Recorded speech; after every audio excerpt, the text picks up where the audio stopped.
That was rehearsal. Okay. Good evening, everyone. Good evening. Thanks for being here, and please accept our apology for being just a few minutes late. We were in closed session and took a little longer than we expected, so thank you for waiting here for us to get here at 6:38, I think it is now. So this time, we'll call the meeting to order, and is there a closed session report? Thank you, Mayor. Mayor Pro Tem, members of the City Council. I fully briefed the City Council in closed session on the item listed on the agenda, and there is no reportable action. Okay. Mr. City Attorney, would you lead us in the pledge? My honor. Ladies and gentlemen, place your right hand over your heart. Ready? Begin.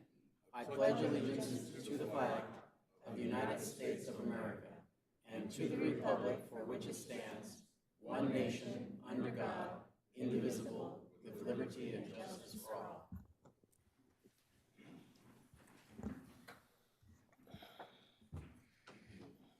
Roll call, please.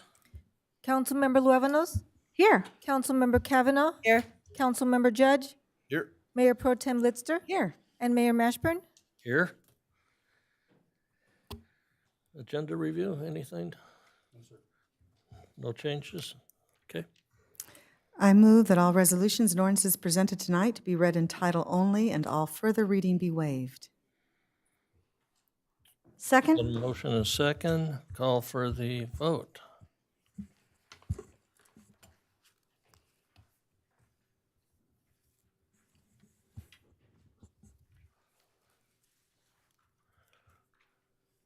Let's try it again.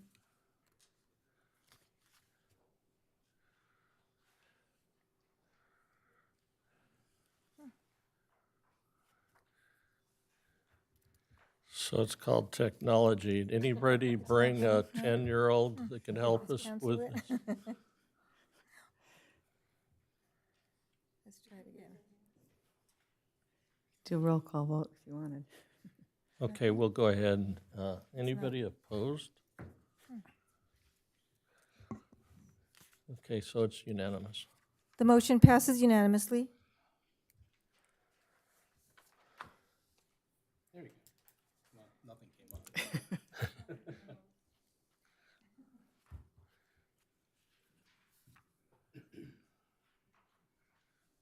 Okay, we'll continue on. Okay, 1D,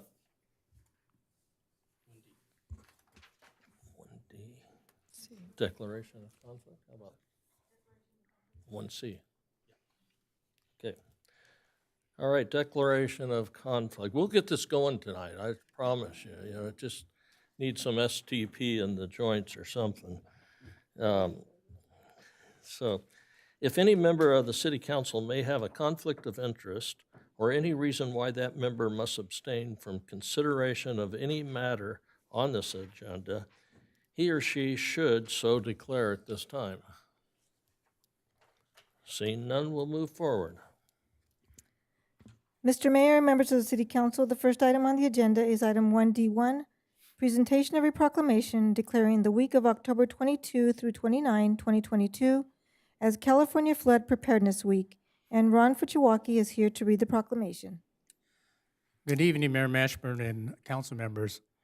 This evening proclamation reads as follows.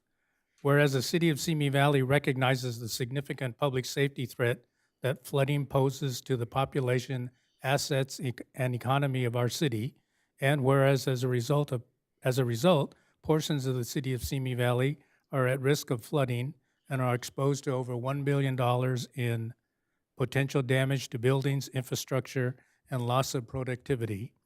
Whereas the city of Simi Valley participates in the National Flood Insurance Program administered by the Federal Emergency Management Agency, or FEMA, to provide flood insurance for property owners and residents of the city. And whereas the city of Simi Valley also participates in the community rating system, documenting that the city's floodplain management activities exceed minimum FEMA requirements, reducing flood insurance premiums by 25%, And whereas California Flood Preparedness Week will be held statewide during the week of October 22 through 29, 2022. And whereas Flood Preparedness Week, California Flood Preparedness Week, local, state, and federal agencies across the state work together to inform the public about the dangers of flooding, how to prepare their homes and families for a flood, and how to plan for recovery. Now, therefore, the week of October 22 through 29, 2022 is hereby proclaimed California Flood Preparedness Week in the city of Simi Valley to promote awareness and increase knowledge of flood risk, flood protection methods, and how to prepare for a flood emergency. Presented this 24th day of October, 2022. I want to commend you, Ron, for your optimism. In the middle of this drought, we have this resolution. That's great. But the reality is that you've used this time very well to help the citizens of Simi Valley by changing the way the government looks at the floodplain here in Simi Valley and saving, I don't know how many residents, a huge amount of our residents, a big break on their insurance. So we do thank you for that. We do enjoy your optimism. We can credit Brent Seymour for the discounts to the flood insurance. Thank you.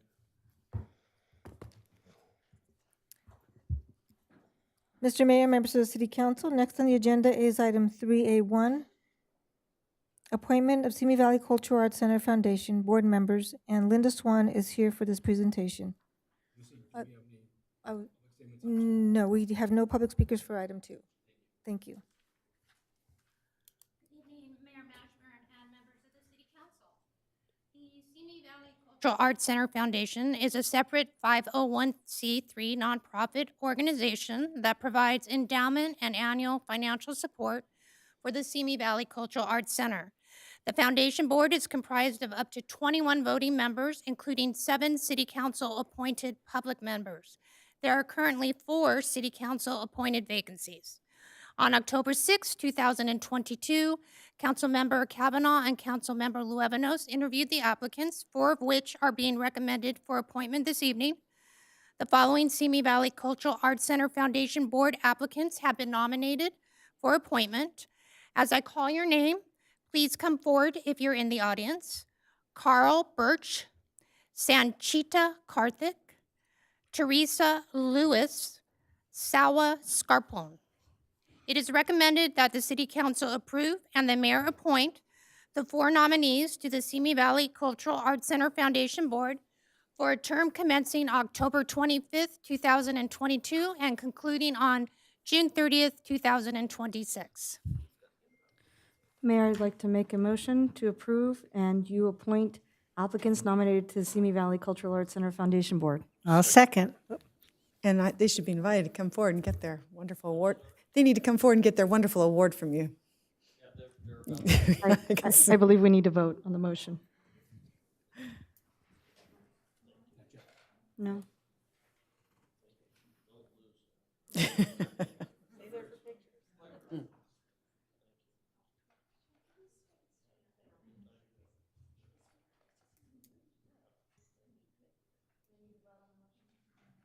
Do we need to vote on the motion?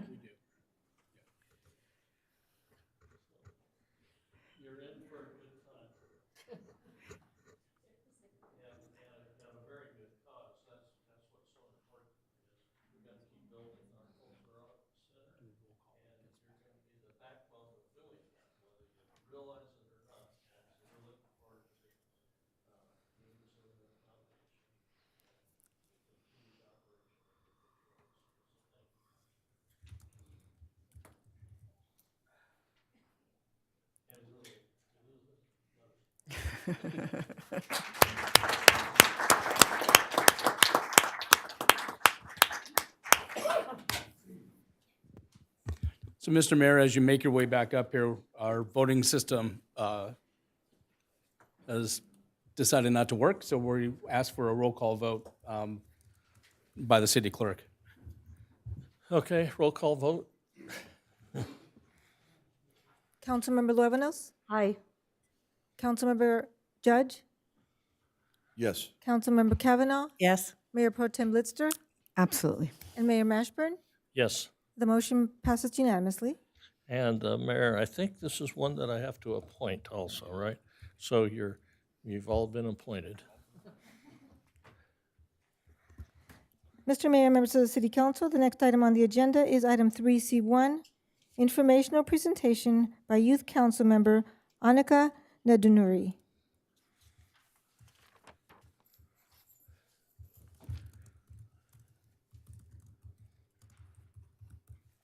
Good evening, Mayor Mashburn and members of City Council. Thank you for inviting me to speak at tonight's meeting. My name is Anika Nadanuri, and I'm currently a junior at Simi Valley High School. This is my first year on the Youth Council, and it is an honor and a privilege to serve in the 2022 to 23 term, as well as to serve my community. This evening, I'll just be reporting on what we accomplished at our last few meetings, as well as some upcoming events.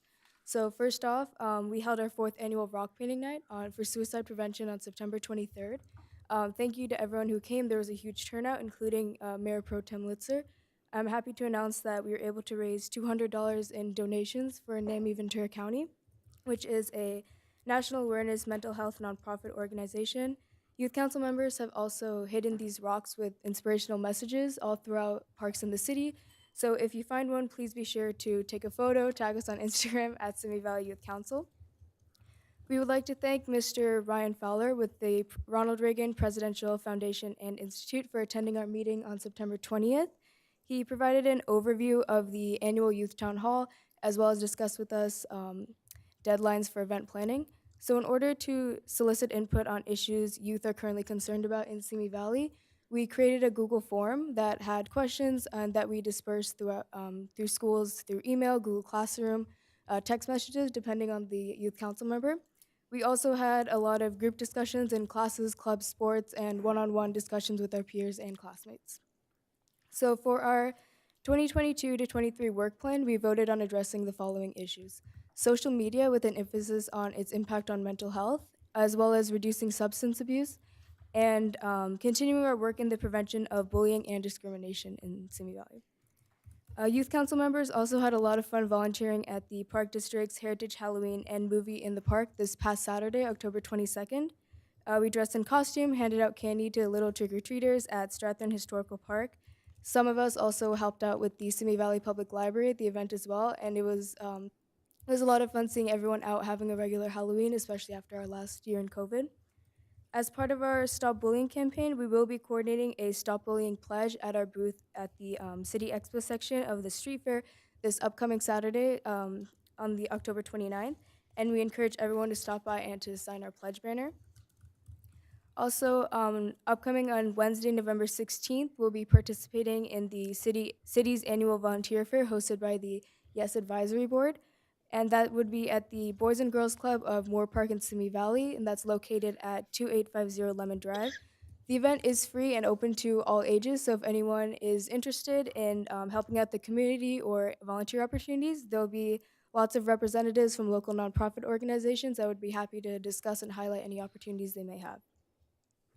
Also, if anyone would like to keep up with events pertaining to Youth Council or the community in general, we do have a really good social media committee that does a great job of posting great content on our pages. So please, on Instagram, YouTube, and Facebook, again, at Simi Valley Youth Council. Our next Youth Council meeting is scheduled for next Tuesday, November 1st from 5 to 6 p.m., and that'll be at the City Hall Community Room. Just a reminder that these meetings are public, so if anyone has an issue they would like to bring up or would just like to attend, please feel free. We'd love to have you. And that is all for tonight's report. So thank you, Mayor Mashburn, thank you, members, for listening and for having me here tonight. And I'd be happy to answer any questions you may have at this time. Any questions for Annika? I have just one quick one, if I may. Sure. Thank you for your presentation, Annika. That was wonderful. You mentioned the anti-bullying campaign. Did you guys do rocks for that also? Not for the anti-bullying campaign. That was specifically for the suicide prevention. Okay, I saw somebody post one recently that their son found, and they were just very happy with it. And I thought that was great. But I love the rock painting. I was out of town, otherwise I would have been there. There's So, a huge turnout. Yeah, so thank you for doing that. Of course. Thank you. Yes, thank you very much. Great report, and go Pioneers. Thank you. I hope you all have a great night. Thank He you. said that because I'm a Highlander.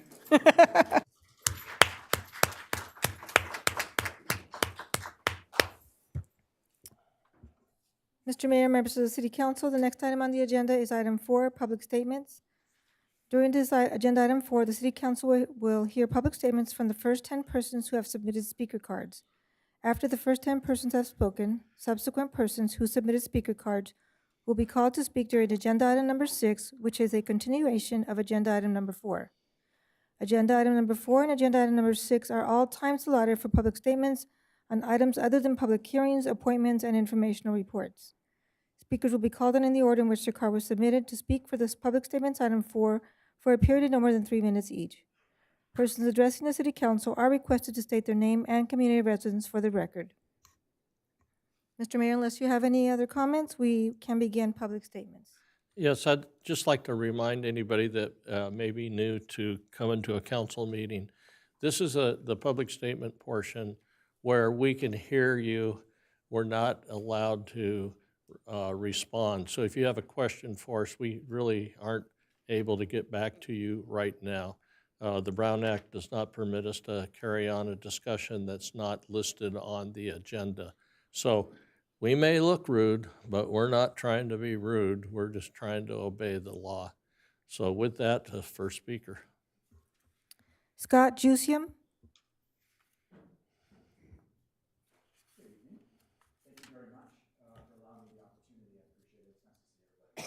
In person. My name is Scott Jusium. 3 minutes is an enormous amount of time for me to get my point across, no doubt.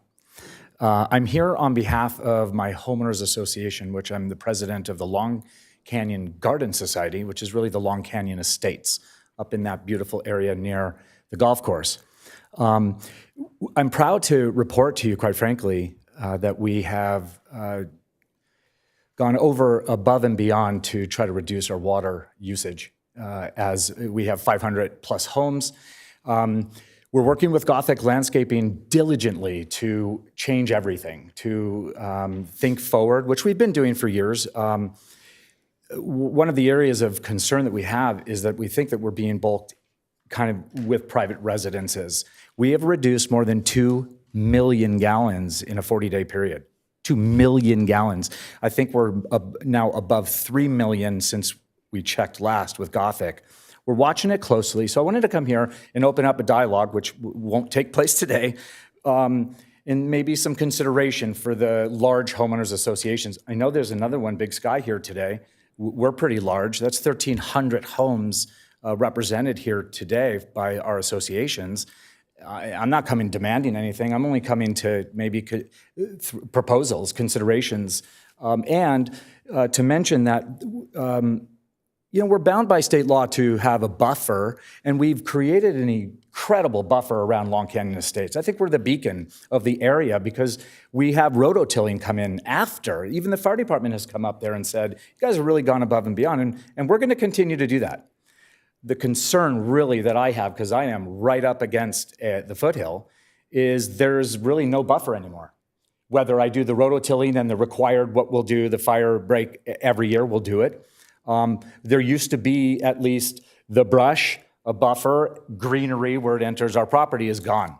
It's dying, and the interior of Long Canyon Estates is dying. All the vegetation, like everywhere else in this city. So I'm not coming and saying we're more important than anywhere else in this city. I'm saying we're equally as important as anywhere else in the city, including city properties. We're right up against a park at Windmill Park. We have parks inside of our community, common areas where kids play on a daily basis. We're dead, and the park is being watered regularly, probably more intensely. It's beautiful. So I just want to say, hey, I think we should be talking about this in the future, about potential remedies that allow us to water, maybe a little bit separately than private residences. Not bad for 3 minutes. Thank you very much. George Thank you. Kalasian. Good evening.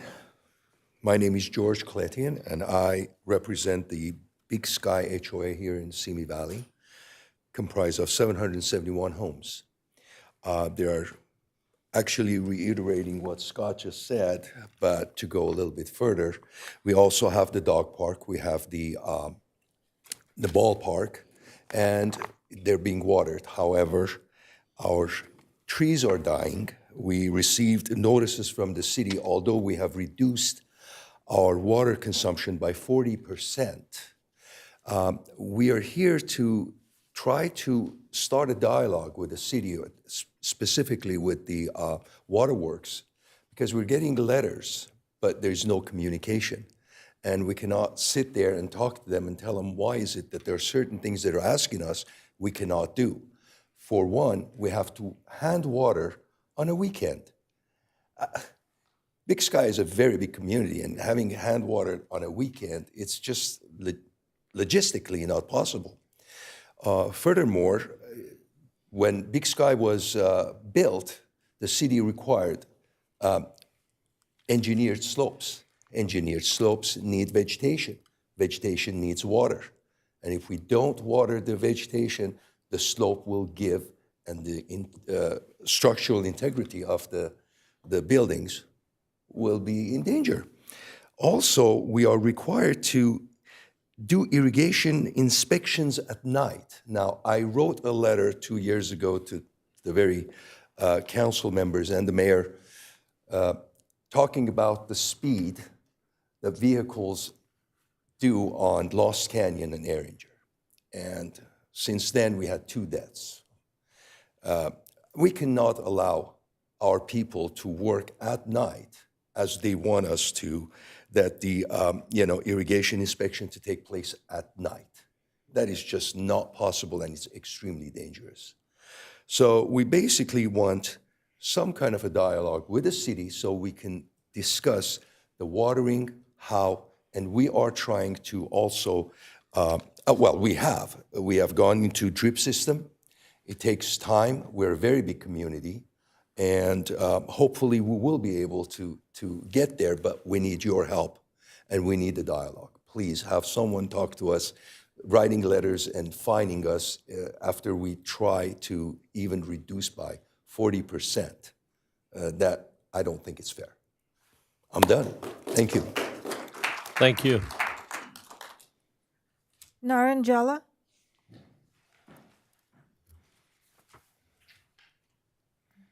Good evening, all. I'm also part of the Homeowners Association with Big Sky, and I'm in charge of the landscaping as a board member. Our budget for landscaping is over $2 million a year, and half of that is water, because we want to make sure that our association is kept the way it is supposed to be. And in the past 5 years, we have invested money in planting over 500 to 600 trees. We have cut down from 9,000 sprinkler heads. We have 50% of our association now is on drip system. And our biggest issue, and we always work with our landscape contractors, is how we can improve. The value of the properties have increased because when I talk to a lot of realtors, everybody wants to buy a home in Big Sky because we have very low HOA dues, absolutely beautiful landscaping. If you ever drive there, you will see that. But in the past 40, 50 days, we are coming to a point where we're literally destroying. We have lots and lots of oak trees. Every time we need to trim them, we spend $120,000 every year to trim the trees. We have to get city permits. But now we have found out that these oak trees are getting diseased because there's not enough water. So we want to open up some dialogue with the city to say, at least let's work together and save this. We understand the situation where we are with the water. Everybody understands that one. But to water 1 day a week is not enough. So we would really appreciate if city can do some dialogue with us. Thank you very much. Thank you. John Lapper.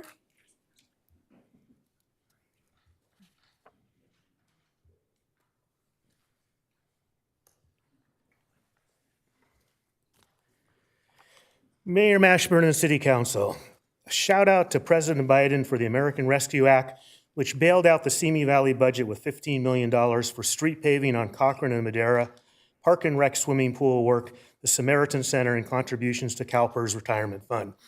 Otherwise, the city budget would have been in trouble. I would question City Manager Brian Gabler's claims of a city surplus.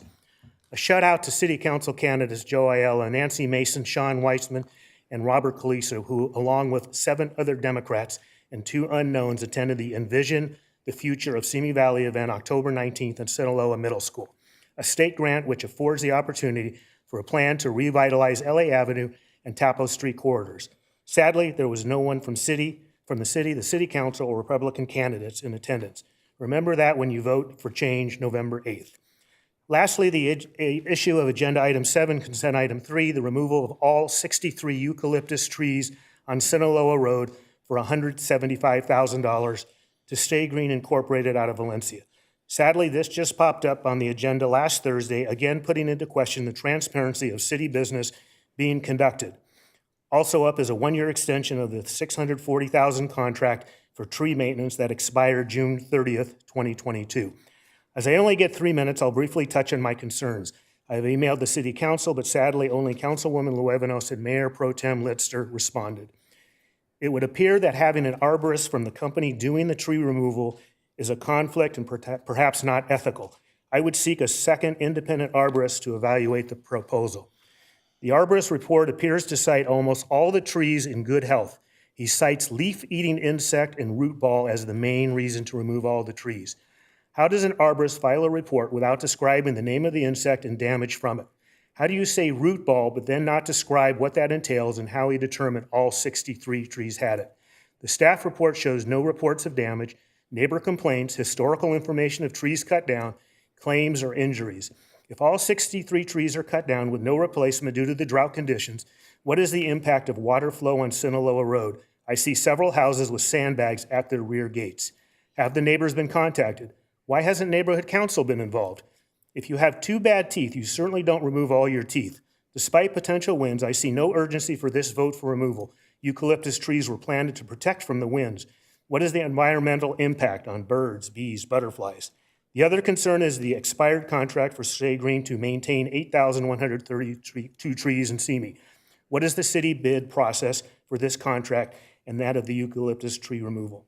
I would hope you vote to not remove all 63 eucalyptus trees tonight. Seek out an independent arborist and choose option 3 to send this back to staff to address the many concerns not answered in the staff report, as well as involving the Neighborhood Council District 4. As it stands now, it is all the appearance that this is fulfilling someone's personal agenda to eliminate these beautiful trees. Thank you. Thank you. Doug Bamforth.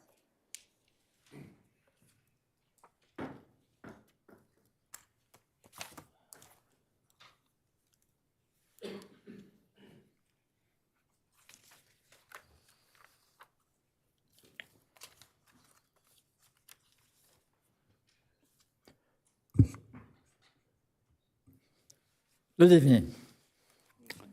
I'm not going to talk about water tonight. I'm going to talk about elections. As I was reading the general election pamphlet, and it doesn't matter who you vote for, that's up to you. I'm just saying what was taking place there. I started getting to the propositions and how much space they took up in this book. Pamphlet, I should say. Reproductive choices took 1/4 of a page. Gambling took 4 pages. Music in the arts took 3 3/4 pages. Dialysis took 3 1/4 pages. Electric vehicle took 9 pages. Tobacco products, 1.5 pages. I missed one, not really. The homeless and mental health, 22 pages. And as I've always been taught, the devil is in the details. I advise everyone to always read all the way through. I know it's a pain, but you need to do it. It's, there's so many people that come to this country that would like to take part in these elections and stuff. And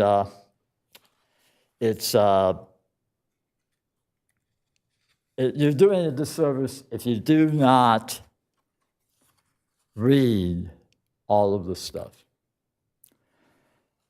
The next thing I want to talk about is misleading voters. I brought this one because I just happened to get it. It says, Tops Voters Guide. I said, okay. But I always looked for the little tiny printing. And it says down at the bottom, Tops Voters Guide is a nonpartisan public advocacy organization. This organization does not represent any public safety personnel. Beware of misleading stuff. It's blatant. If I was in charge, I'd never be allowed to do it, but I'm not. Anyway, I urge everyone to get out and vote. It's something that a lot of us hold really dear to their hearts. Thank you. Thank you. Martin Erickson.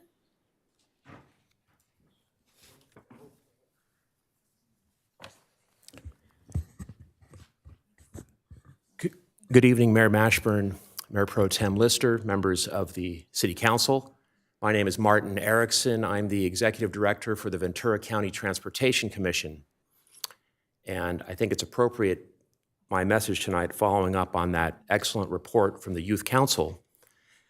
I'm here to share the good news with you of a program that we just initiated on September 1st called the Youth Ride Free in Ventura County. We actually had a nice front page story in the Star today about it also. So, but I'm here to let you know that again, this program allows all youth in Ventura County to use any of Ventura County's transit systems at any time, not just during school. And it is a program that is funded by the state cap and trade funding program, not to get into too many acronyms tonight, but the LC TOP, or Low Carbon Transit Operations Program.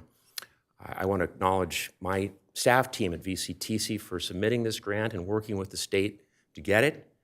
I also want to acknowledge our commission, which is a 17-member board, the 5 county supervisors, as well as a mayor or council member from each of Ventura County's 10 cities, and 2 public members also. And want to acknowledge Councilmember Mike Judge, who represents Simi Valley on VCTC and has done so for many years. This program is, again, going to allow all youth of Ventura County to ride all the transit programs. We've already got some very good feedback from it, from students, from parents. As you know, gas prices are very high. This is also a tool to tackle and combat congestion and air pollution in our county. It's a complementary program to another program we started with the same source of state funding about 5 years ago called the College Ride Program, which allows all Ventura County college students at the 3 community colleges, as well as Cal Lutheran and CSUCI, to use any of Ventura County's public transit programs. So I'm just here tonight to share this good news with you, and again to wish you all the best of success coming up in the holidays, and thank you for your service. Thank you. Juan Miguel.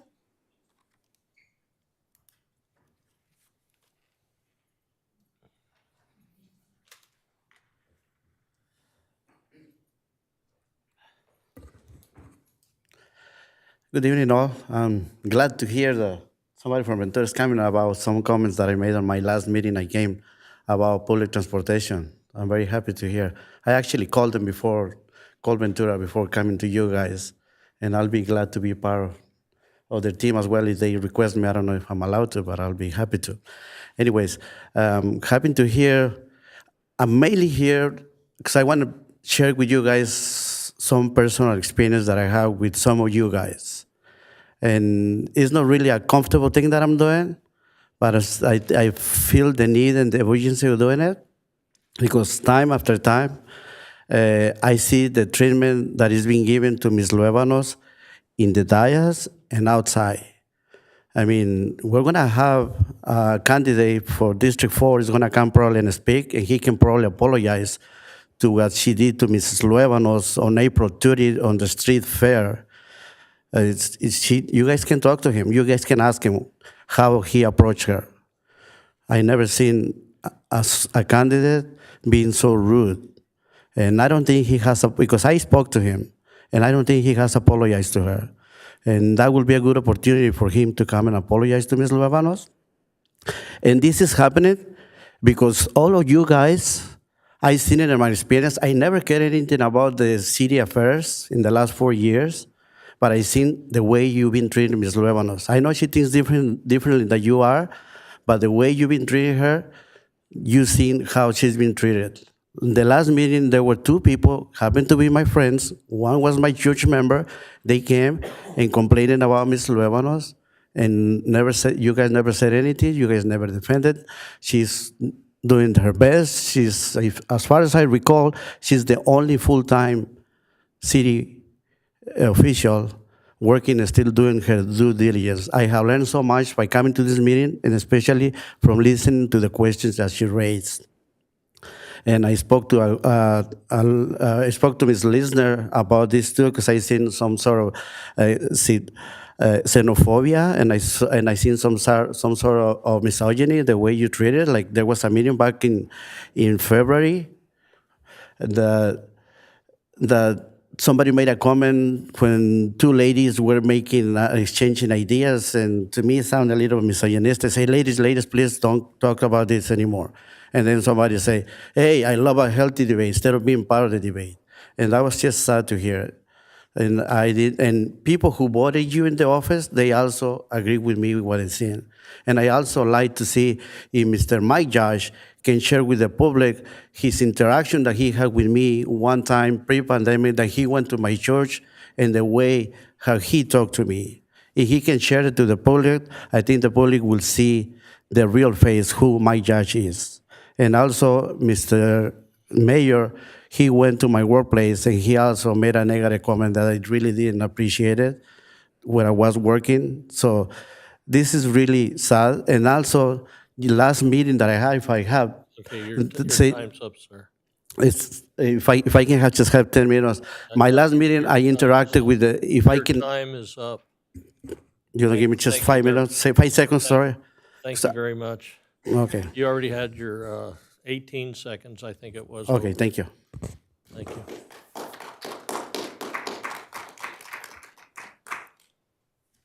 Sharad Dandekar and Sudiva Sumishri.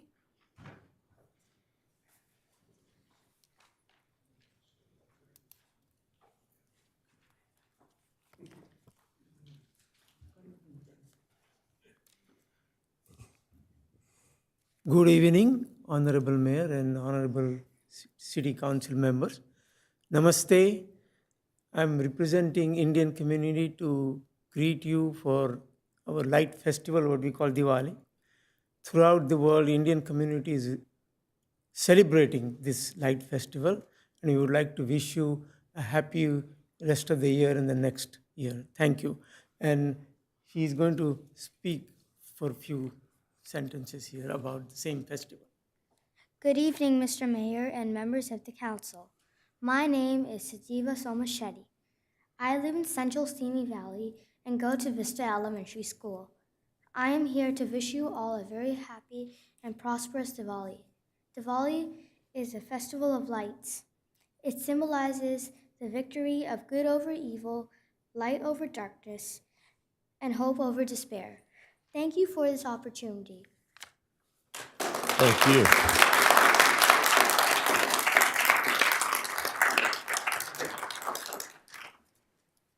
Nachi Murthu Muthu Kumar.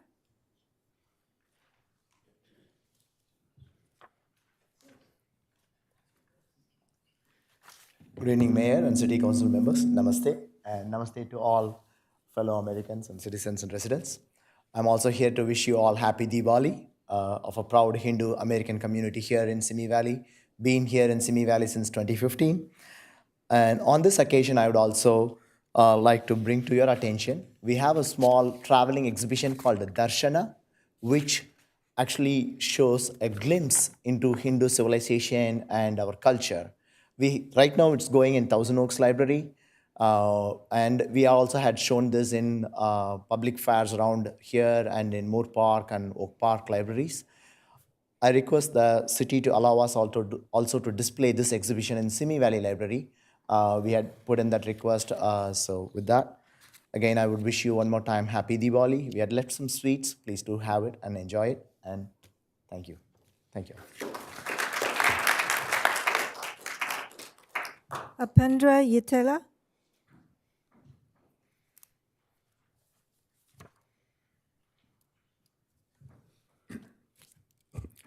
Namaste and good evening to all the Honorable Mayor and the City Council members.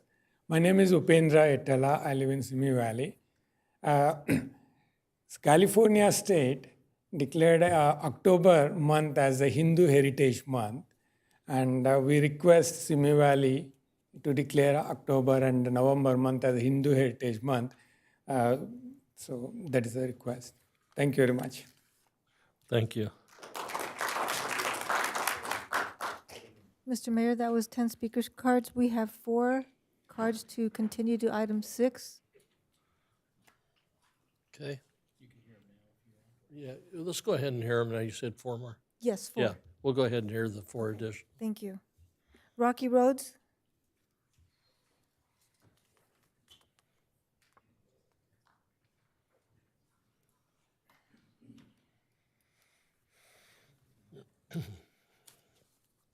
Good evening, Mr. Mayor, City Council, Mr. Gabler, and staff. My name is Rocky Rhodes. I am a resident of District 4 and a candidate for City Council in District 4. I have a couple things that I wanted to just briefly bring up tonight. One, the HOA's request for more dialogue in how to do watering and stay in compliance with the restrictions. I think that is an excellent idea.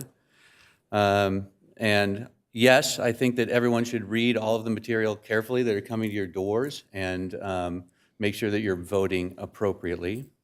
And since there was some attendance at events mentioned earlier, I would also point out that as a candidate for City Council, a non-incumbent candidate, I am the only one sitting in the chamber this evening to learn and get ready for taking on the job. And Ms. Levinos, if my handing you a flyer at the street fair last April was found offensive, I apologize. I think it's probably more found offensive by those who witnessed it and took it the wrong way. My real reason, though, for being here tonight is to invite you on behalf of the Rotary Club of Simi Valley to a very fun event this Friday at the arena at the Grand Vista Hotel. It's our Halloween bash, a costume party. Please come in costume, enjoy. It's our second annual. It's a great fundraiser for us, and I hope to see you all there. Thank you. Quickly, can you clear what the arena is in case folks don't know? The arena is the venue attached to the Grand Vista Hotel. Thank you. Thank you. Isabel Moore. Isabel Moore? Yes.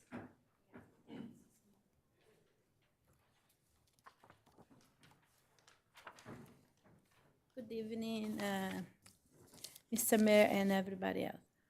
The motive why I'm here is I've been present a very bad situation in my neighborhood. It's really touched my heart, and I saw nobody doing nothing. But of course, it's required law. It's 2 dogs I've been seeing my neighbors live for 2 weeks in the garage, and it just tears my heart. And this neighbor is doing cruelty, and I already talked to the Human Society and Officer came. I talked to the Camarillo shelter. Somebody came, but the problem is the dogs have a food. The problem is my neighbor left the dogs for like 2 weeks alone in the garage in tiny little backyard where they go into, and they did go into the toilet. And then the officer talked to the owner, the dogs, but they see the dogs have food and water and, but live in the garage. And he left last Monday. Today is another Monday, and the dog's alone. And then the officer King told me from the Human Society, the laws only apply if the dogs have no food or being beat up. But it's another negligence, serious abuse with the dogs, with the animals sometimes. And I don't know how this meeting can going to help these dogs, but somebody need to do something. I can't myself see this anymore. I believe the laws needs to change to help the animals. It's absurd. How can you leave 2 dogs, a puppy dog, year and a half, alone for a week and a half, and then somebody came yesterday. Instead, the guy never take the dogs out. I keep watching him myself because I live across the street of him, and then I am not working for now. He leaves the dogs, and then one time in a month he takes the dog out. This is abuse. Took to the dog park last month, one time this month, the 12th, he took again. So I want to know if some way he can improve the laws to help the abusers against animals, or how can somebody help these dogs? It's something tear my heart, and nobody, the neighborhood, just watch and nobody does nothing. I can't stand to see because I don't do that to my own dog.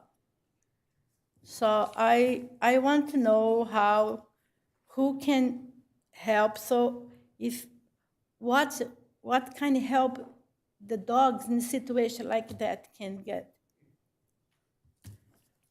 It's very serious. It's very serious. I called the police. The police told me they cannot do nothing. Has to be the Human Society. I called the Human Society. Officer can do nothing because the law not apply if you should take your dog not out. And then I called the Camarillo shelter. Nobody does not. I went to the shelter here. Nobody does not, and the dog surfing over there. Okay. What I do next? Thank you very much. Thank you. Please, I need something about this. Please, I can't do this. Joe Pachowski?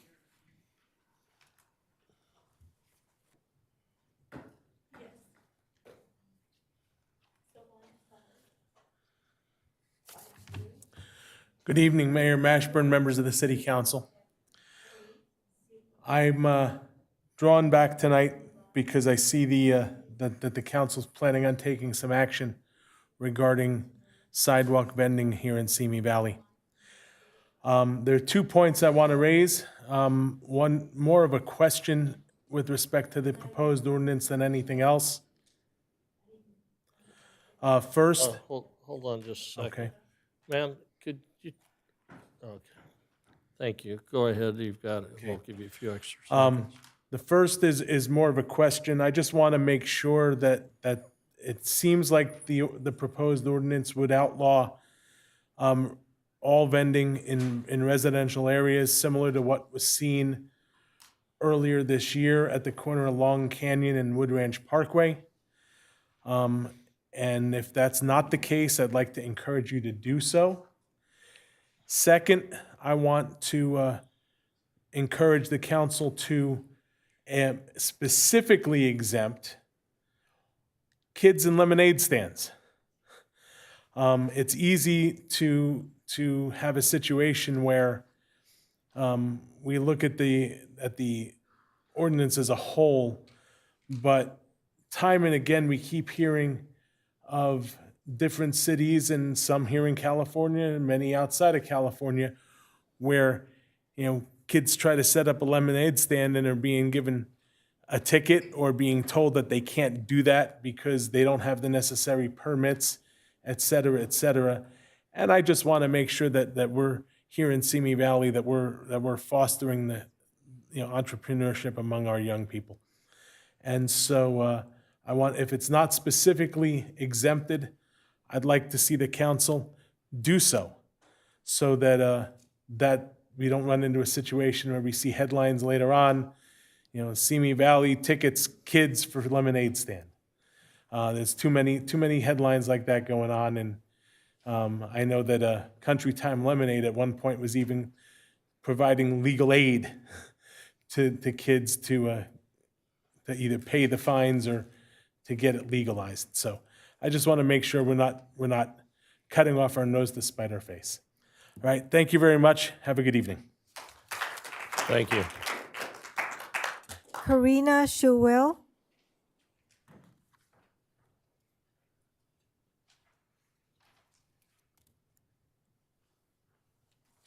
Good evening, Brian Gabler, manager and every council member. I'm here to support the trees. I really think that we need to rethink the decision to remove 63 large mature trees that were here before 25 years.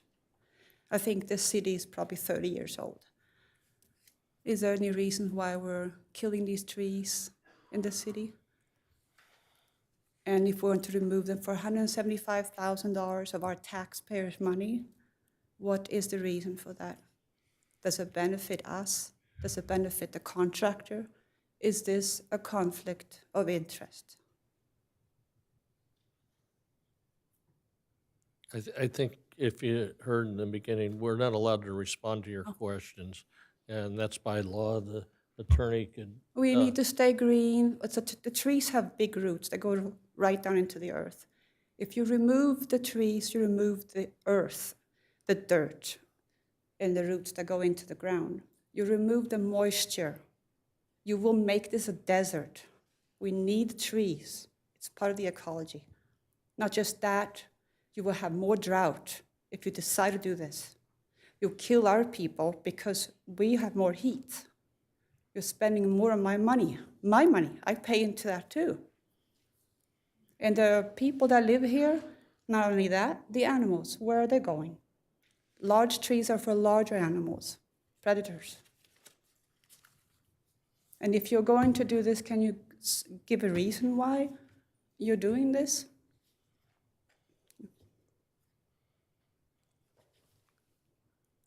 Again, we cannot respond to your questions here. Will there be a response somewhere?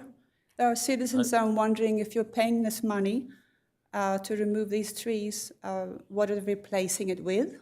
And the answer was they're not going to replace the trees at all. So they're going to take them away and eliminate the trees altogether. That's what I heard. And what is it that, I still want to know why the trees will be removed. Is there an animal what is it? I can understand what you're asking. I think if you wait till that item comes up, it's on the consent calendar. If someone else doesn't pull it, I will, and we'll discuss it in front of you. But at that time... Actually, there is a person in Simi Valley that wants to know, if you take the trees out, does that include the stump removal? And will you replace the trees? And you can answer that. Okay, we'll please answer get that back at to that us. time. Thank you. Thank you. Mr. Mayor, that was the last speaker card. Okay. Next item. Mr. Mayor? Oh, I'm sorry, hold on a minute. Comments from the council based on the statements, public statements? Mayor, I'd like to make a comment if I may. Sure. I'm sorry, there's no way for me to press a button to tell you that I want to talk, so thank you for acknowledging us. I'd like to thank everyone who came out tonight to give a public comment. This is how we know, this is how you know that we are your public servants, that you come here, you speak and we listen, and we respond in many different ways, including during public hearings that we'll have later on today. But we are limited to 90 seconds, so I'd like to thank all those who came. Namaste for all of those of you who came to wish us a happy festival of Diwali. It's something I celebrate in my classroom as an art teacher and ethnic studies teacher, so thank you. For the Hindu community, I will make a 10B motion to see if we can extend that program at our Simi Valley Library. I think that would be wonderful. Thank you, Juan Miguel, for acknowledging the disparaging treatment that I receive here on the dais. Thank you, Mr. Rhodes, for the apology. I appreciate that. And I do believe, Mr. Banforth, that we should all read before we vote. We should all be informed, educated voters. Thank you, everyone else who came. Mr. Pachowski, I will ask some of your questions as we get to that part on the agenda. I do not see Mr. Pachowski. Oh, there he is. I will be asking your questions. Thank you. Okay. Councilmember Judge? I just want to thank everybody also for coming out. I love seeing Dan, love seeing everybody out here talking to us and giving us your feedback. Unfortunately, like the mayor said earlier, it looks rude when we sit up here, but we're not allowed to respond to you. We will be talking about this item, though, when it comes up on consent. And I also want to thank all the folks from the Hindu community that came out. I always like that festival every year. And I am going to put something, if Councilmember Luevanos doesn't, to do the Hindu Heritage Month at the end. Thank you. Real quick, sorry. Thank you all for coming out. Isabel, I'm glad you brought that up about the dogs. I sit on the Ventura County Animal Shelter Commission, and I'm so glad that Mara reached out to you. So hopefully that we can at least look into it a little bit. I know animals are family members, and so when we see an animal being neglected, sometimes it hurts our heart, doesn't it? It really does. But thank you to the Hindu community. I enjoy learning about their Festival of Lights. A friend of mine taught me about that quite a few years ago. And everyone else that came out and mentioned the different things that they're concerned about, thank you. And Mr. Banforth, we should always research before we vote. So thank you for pointing that out. Thank you. Mayor Pro Tem. Thank you. I wanted to thank those Homeowners Association who spoke about their concerns about water, and I know that just receiving a letter doesn't solve things, and so I would encourage the continued actual dialoguing, and I would hope that, I'm sure that, anyway, I encourage that, and we'll follow up with that. Actually, I'll do quickly in order of as people spoke. Mr. Banforth, I loved your comment, the devil is in the details, and I wrote that down. It is, and may we all really look at those details. Much appreciated. Appreciated the reminder that youth ride free on our public transportation. That includes all the way up to college age, and so hopefully we have opportunity to use that. I love Happy Diwali Day as well. Today is actually, I didn't realize the anniversary today, October 24th, is, I had to look at that as they were speaking, a 5-day long celebration, but today is the first day of the celebration. So again, thank you for bringing that to our attention. I'm grateful that fellow council members will motion for that to have a cultural exhibit come to our library as well. Other quick that I wanted to mention, Mr. Pachowski, we needed to protect those lemonade stands, so we will be talking when it comes time for that item as well. And with regards to the tree discussion, I'm sure there'll be some discussion in consent calendar because there are some concerns certainly. But again, thank you all. Many topics that we need to be aware of and mindful of. Much appreciated. Thank you. Thank you. I'd like to thank the folks that brought up the water situation, the HOA members. I learned something from Mr. Jusum, I think it was, that the drought and the lack of water is creating potentially a larger fire hazard around homes. And so I'll be asking the city manager to put together a committee, whatever you want to call it, but get the right people from the fire department to look into it. And also, it's obvious that the lack of water is affecting the hillsides. That's another important thing to learn, the potential damage that would be done there.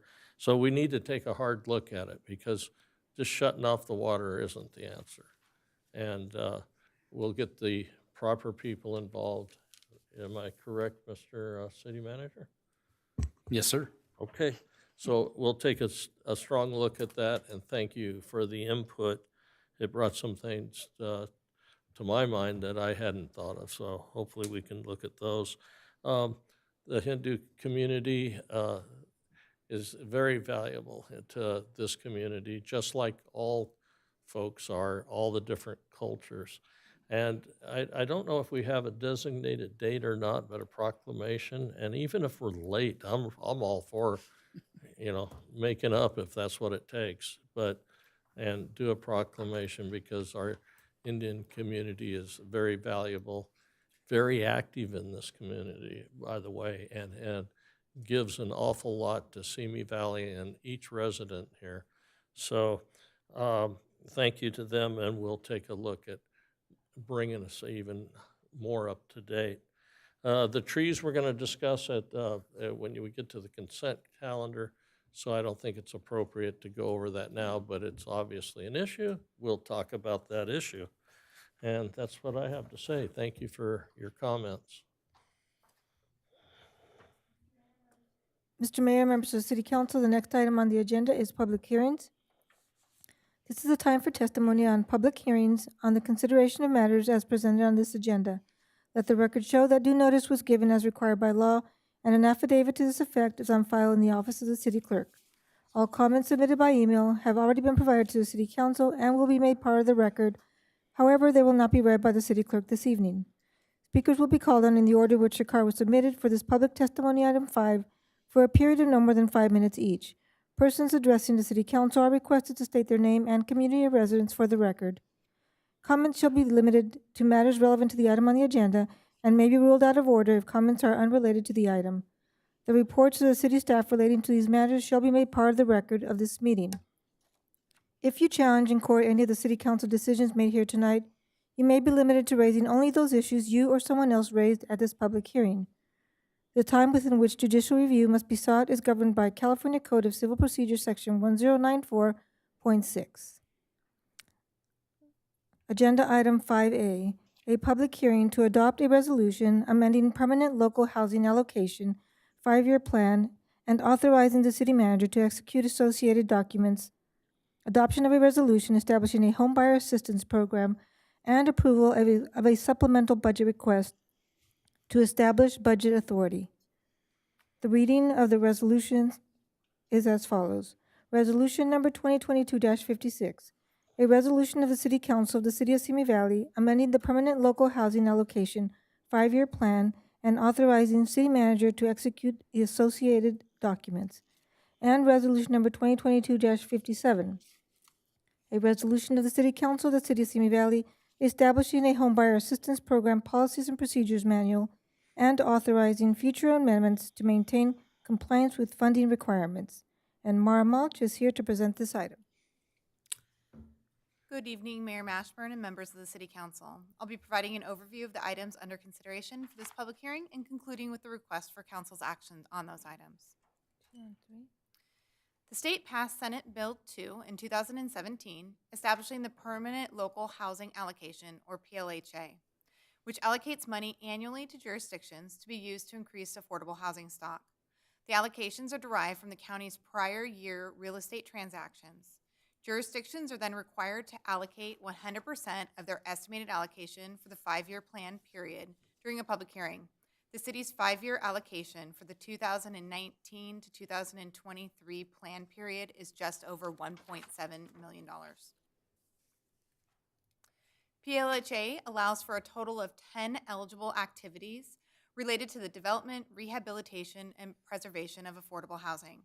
Due to the time constraints and variable nature associated with the annual allocations, a number of activities are not feasible in Simi Valley or will not guarantee the creation of the housing units within the specified time periods.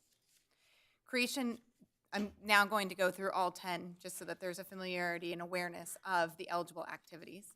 Creation of multifamily affordable rental housing, creation of affordable rental and ownership housing, including ADUs, contributions to a regional housing trust fund, matching portion of funds available through the city's successor housing agency, capitalized reserves for services connected to permanent supportive housing, assisting persons who are experiencing or at risk of homelessness, accessibility modifications in lower income owner-occupied housing, efforts to acquire or rehabilitate foreclosed or vacant homes and apartments, home ownership opportunities, including down payment assistance, or fiscal incentives made by a county which the city is not eligible to participate in that activity.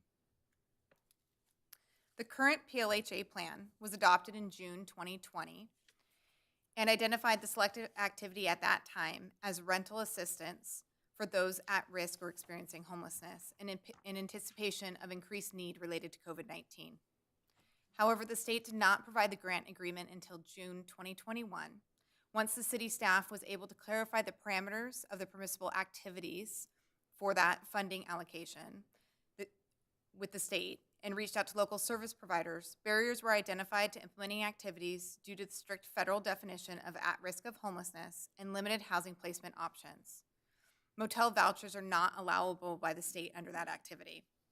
As a result, the state instructed city staff to submit a plan amendment, which we are discussing tonight, during the next NOFA cycle. The amendment reallocates the city's funds to an activity that better meets the community's needs and can be implemented within the required timeline of the funding. The amended plan allocates 100% to down payment assistance for households earning up to 150% area median income, adjusted for household size. The following are some highlights of the proposed program as it's written.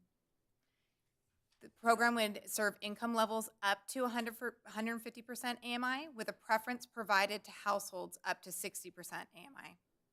It allows households to select their housing from the open market that best meet their needs in terms of size, location, and amenities. Allows households facing housing instability due to changes in household composition, economic downturns, relocation needs, or downsizing to receive assistance without requiring them to meet the definition of a first-time homebuyer, which is someone who has not owned a home in the previous 3 years. It also incentivizes households to hold their homes for more than 10 years. It establishes an equity share based on the tenure of ownership and the proportionate city contribution to allow households to improve their overall financial position and exit the affordable housing market. It also allows for cash-out refinancing with credits for capital improvements upon sale to encourage and support investment in the maintenance of the city's housing stock. Allows households to maintain housing cost ratios between 25% and 35% to provide long-term affordability, and provides up to 20% down payment assistance, which accommodates for fluctuations in the real estate values and the cost of financing.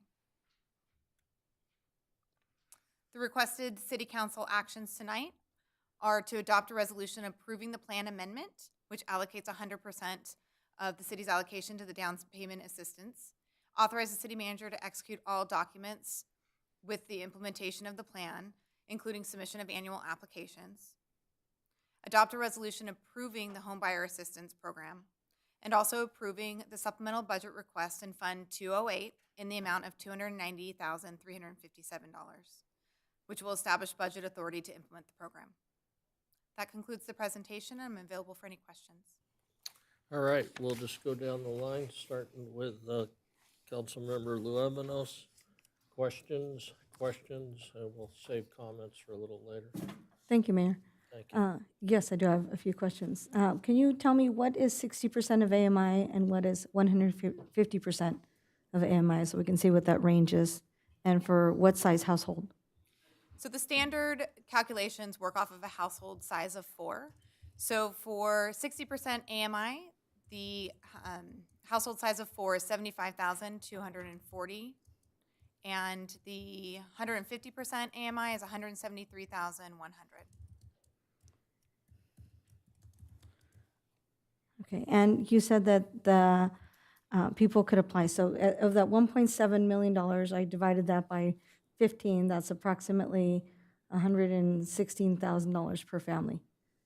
But they could get more than that, yes? They could get up to 20% of their purchase price, but their purchase price is going to be set by various economic factors such as interest rates and their housing cost ratio, as well as their overall debt to income ratios.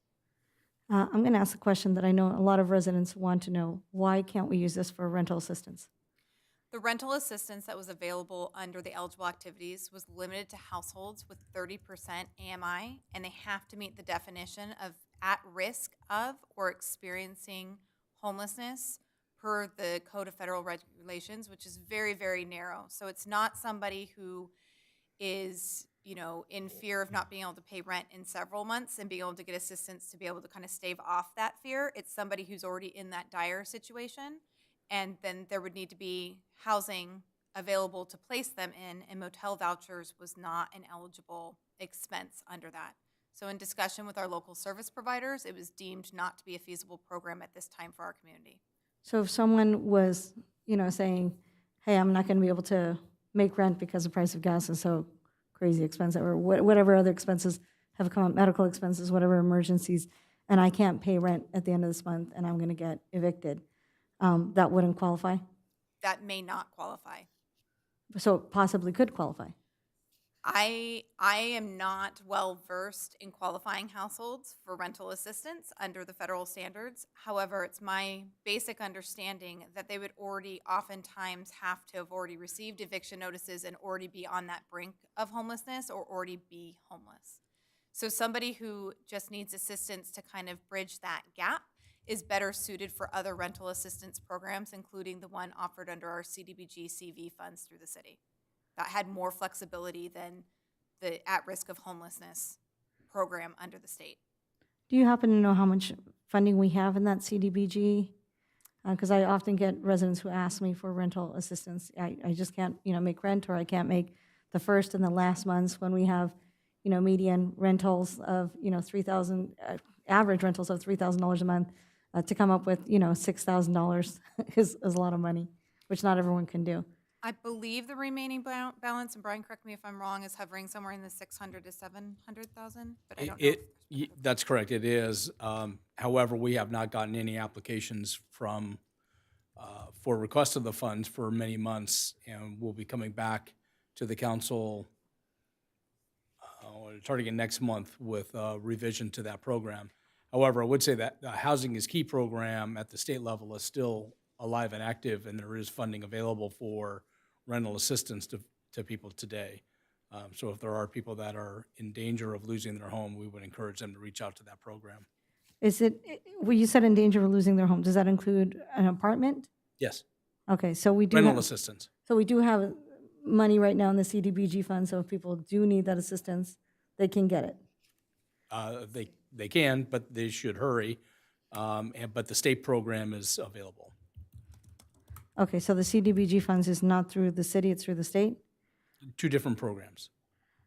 There's Okay. a CDBG program that the city has that we gave roughly $200,000 in rental assistance money out to residents that applied, and then we stopped getting applications.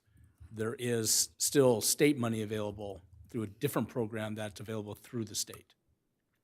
Okay, so we don't have, I just want to clarify, because people have been asking me, why can't this be used for rent money? And I just want to tie it into what the discussion is so we don't violate the Brown Act. So you can only get the rental assistance. So if you're in that 30 to 60% gap, right? If you're 40% AMI, right? You don't qualify for this down payment assistance, but you also make too much to qualify for the rental assistance. Is that correct? You could qualify. So depending on what home you're looking at, and the program was structured to provide maximum flexibility so people could shop within their budget and determine what home best suited their families or their household's needs.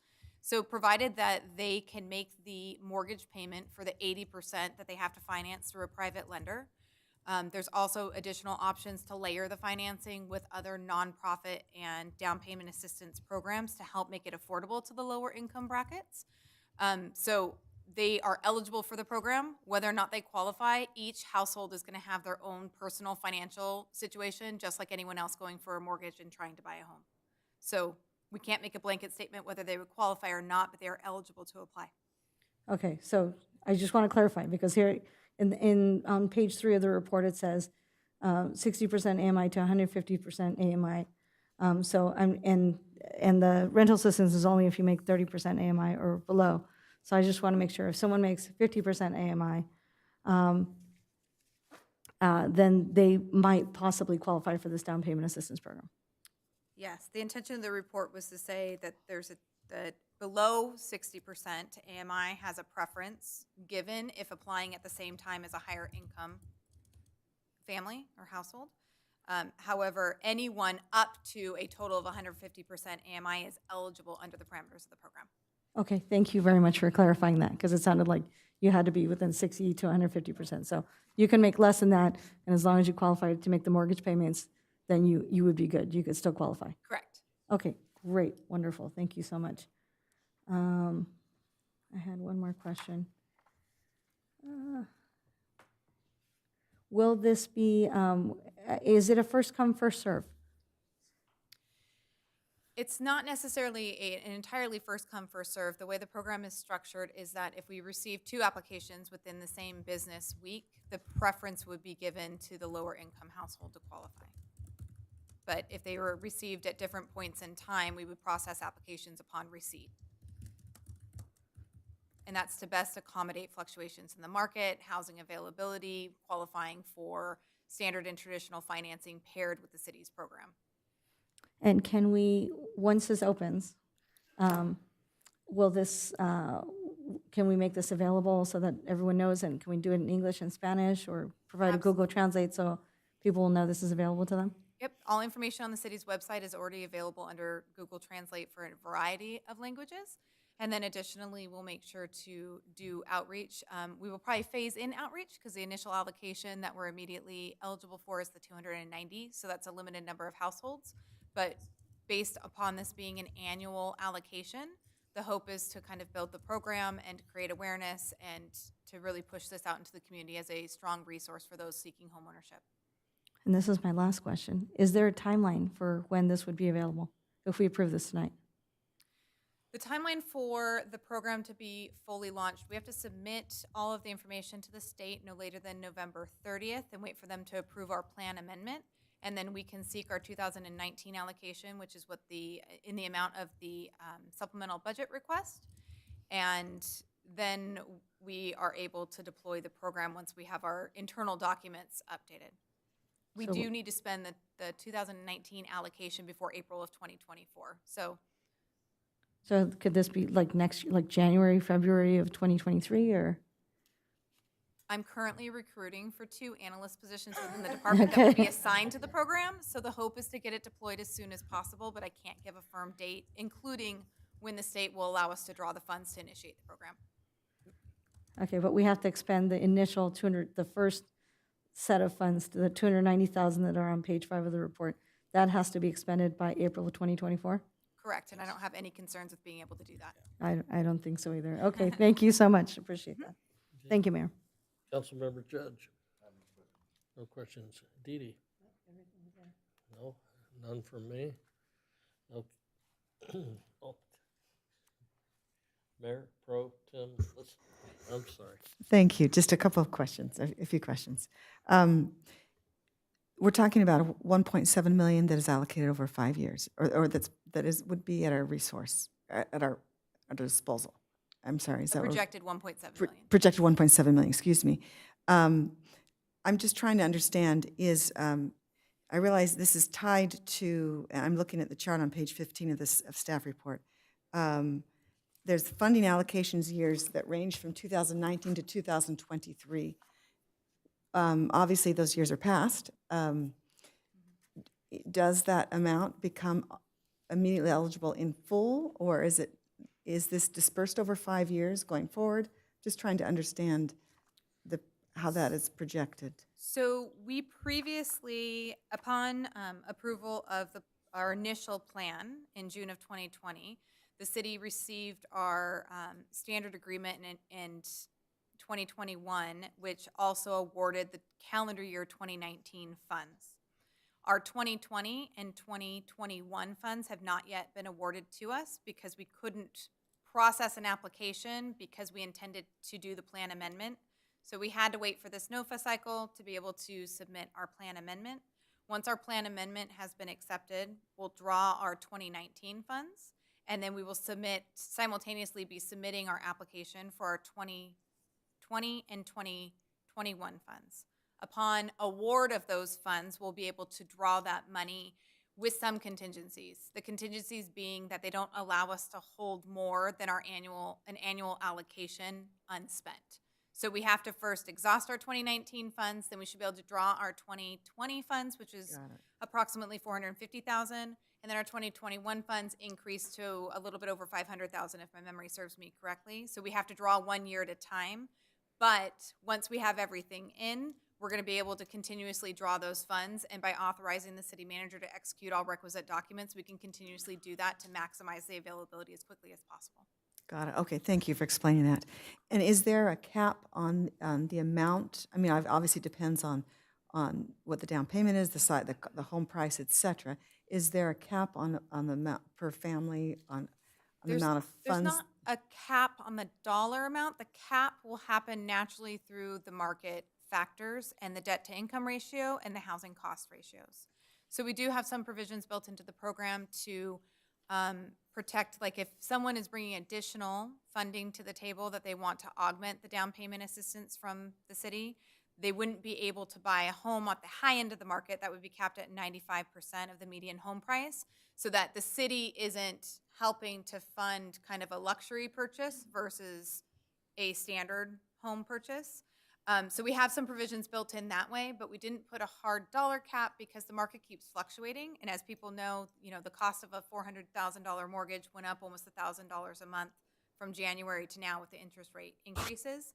So it would be remiss of us to put a firm cap and then potentially not be able to service a household based upon the factors fluctuating. So it's all driven by the parameters, the funding parameters and the ratios, making sure that it's all proportionate to the market, but not giving a greater share to any, one household. It just depends on when you buy, as we all know. Wonderful. Thank you. That's helpful. And then one final question. You mentioned that the program's is built in such a way that it incentivizes holding the property for more than 10 years. Can you explain how that is built in, that there's that built-in incentive?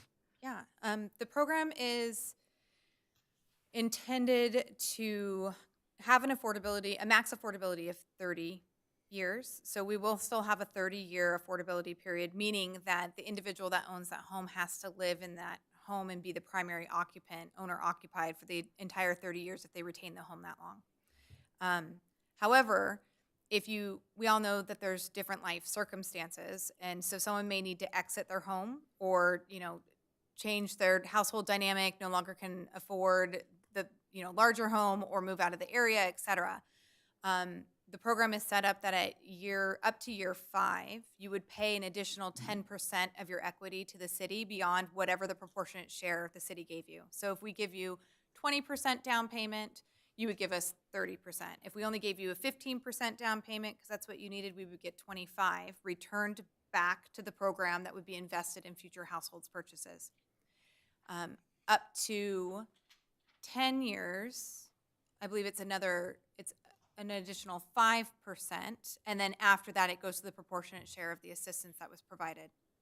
So the goal of that was to recognize that people may need to exit the program or exit their ownership status sooner than the full affordability period, but we also wanted to incentivize investment in neighborhoods, long-term tenureship, sense of community, and also incentivize people to weather the economic downturns so that the investment of the city's funds in those home purchases hopefully would be able to have kind of that average rate of return over a 10-year period that we see in the real estate market.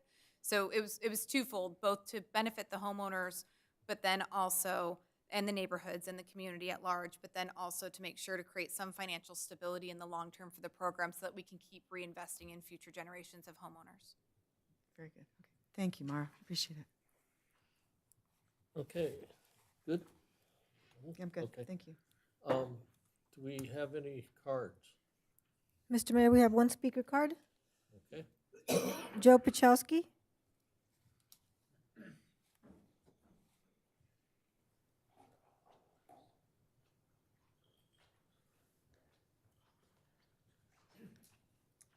Good evening once again, Mr. Mayor, members of the City Council. I thought that this was important to speak on tonight simply for one reason and one reason alone. It's encouraging home ownership. I've been up here before, I've said it before, I'll say it again. Home ownership is the #1 thing that will build wealth for a family. And whatever the city can do, if the money's there and available and it's tied to certain types of activities, homeownership is the best way we can help our residents and help lift them up. Encouraging homeownership is a far better solution, in my opinion, than any of the other options that are on the table. And so I just want to encourage the city to adopt the program. Thank you. Thank you. Anybody else? No, Mr. Mayor, that was the only That's speaker it? card. Okay, then we will close the hearing. And now comments from the council. And we'll start with Councilmember Luevanos.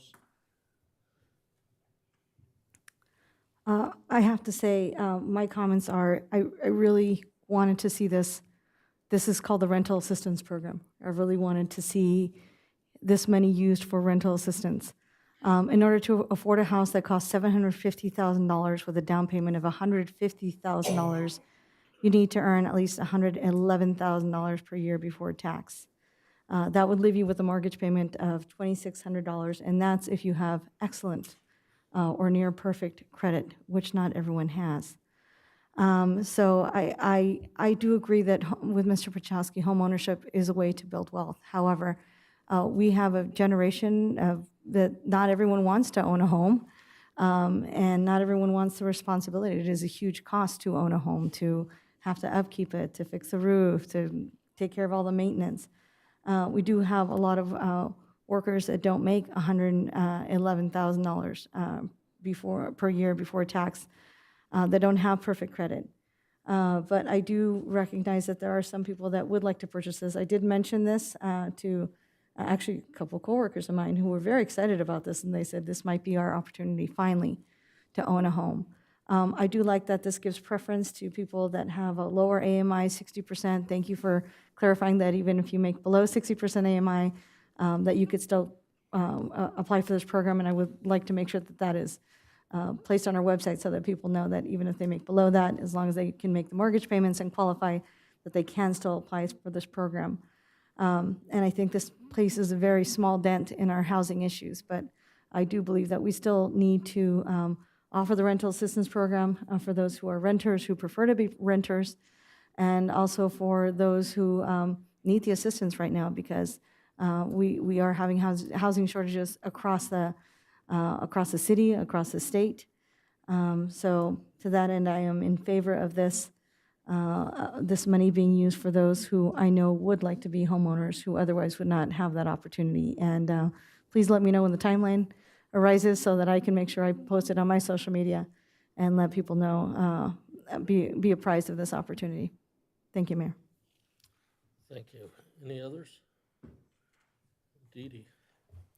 Thank you, Mr. Mayor. I did want to thank Mara and your staff for a great report. It was very informative, gave a lot of details. I think you did a great job. This is a wonderful program. We had it once before, didn't we, a long time ago? We have a slight variation, but it's not quite structured with the flexibility with the household in mind. Okay.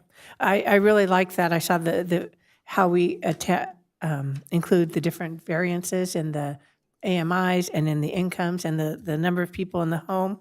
As a single parent, I had to have help for my down payment for my house.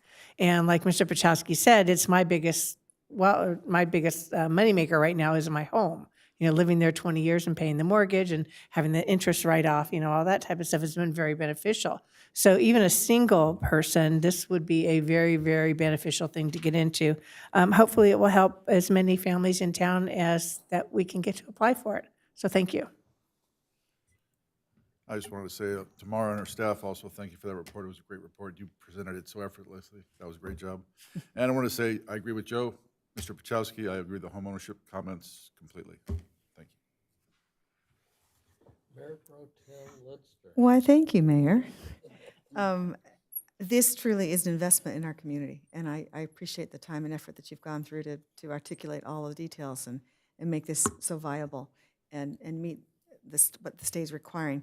I particularly liked what was in the staff report and I just wanted to share this right now because I think it really expresses how this truly is something that will benefit our residents. As demonstrated with continually rising rents, the only way for households to have consistent housing costs is through ownership opportunities in which they control any changes in their housing costs, other than property taxes, HOA fees, et cetera. And it is true, this is the way for those who are struggling to truly start to build their personal wealth, and it's a way to take pride in our community and become even more invested in our community. And so, very supportive of this effort, and thank you very much. And I want to echo the others in saying thanks for such a great report. And it sure is awesome seeing somebody know everything as well as you covered it. That was spectacular. So thank you.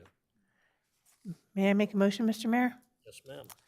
I move to adopt resolution number 2022-56 and resolution number 2022-57 and approve a supplemental budget request in the amount of $290,357 in Fund 208, the PLHA Fund, to establish budget authority to implement the Home Buyer Assistance Program. Just need a second for a first reading? Okay, we have a motion and, Okay, so do we need a second?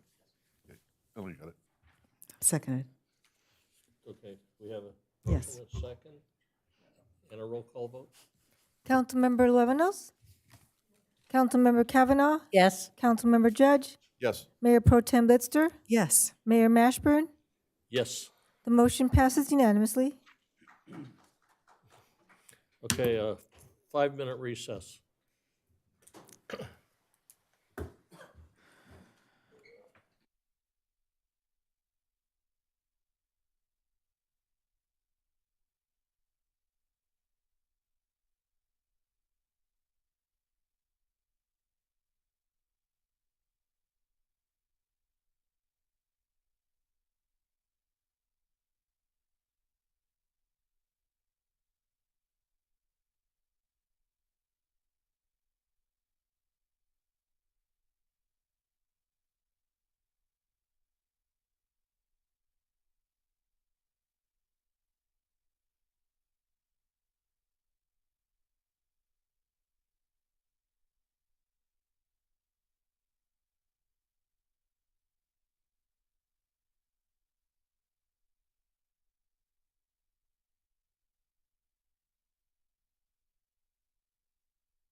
We're going to call the meeting back to order.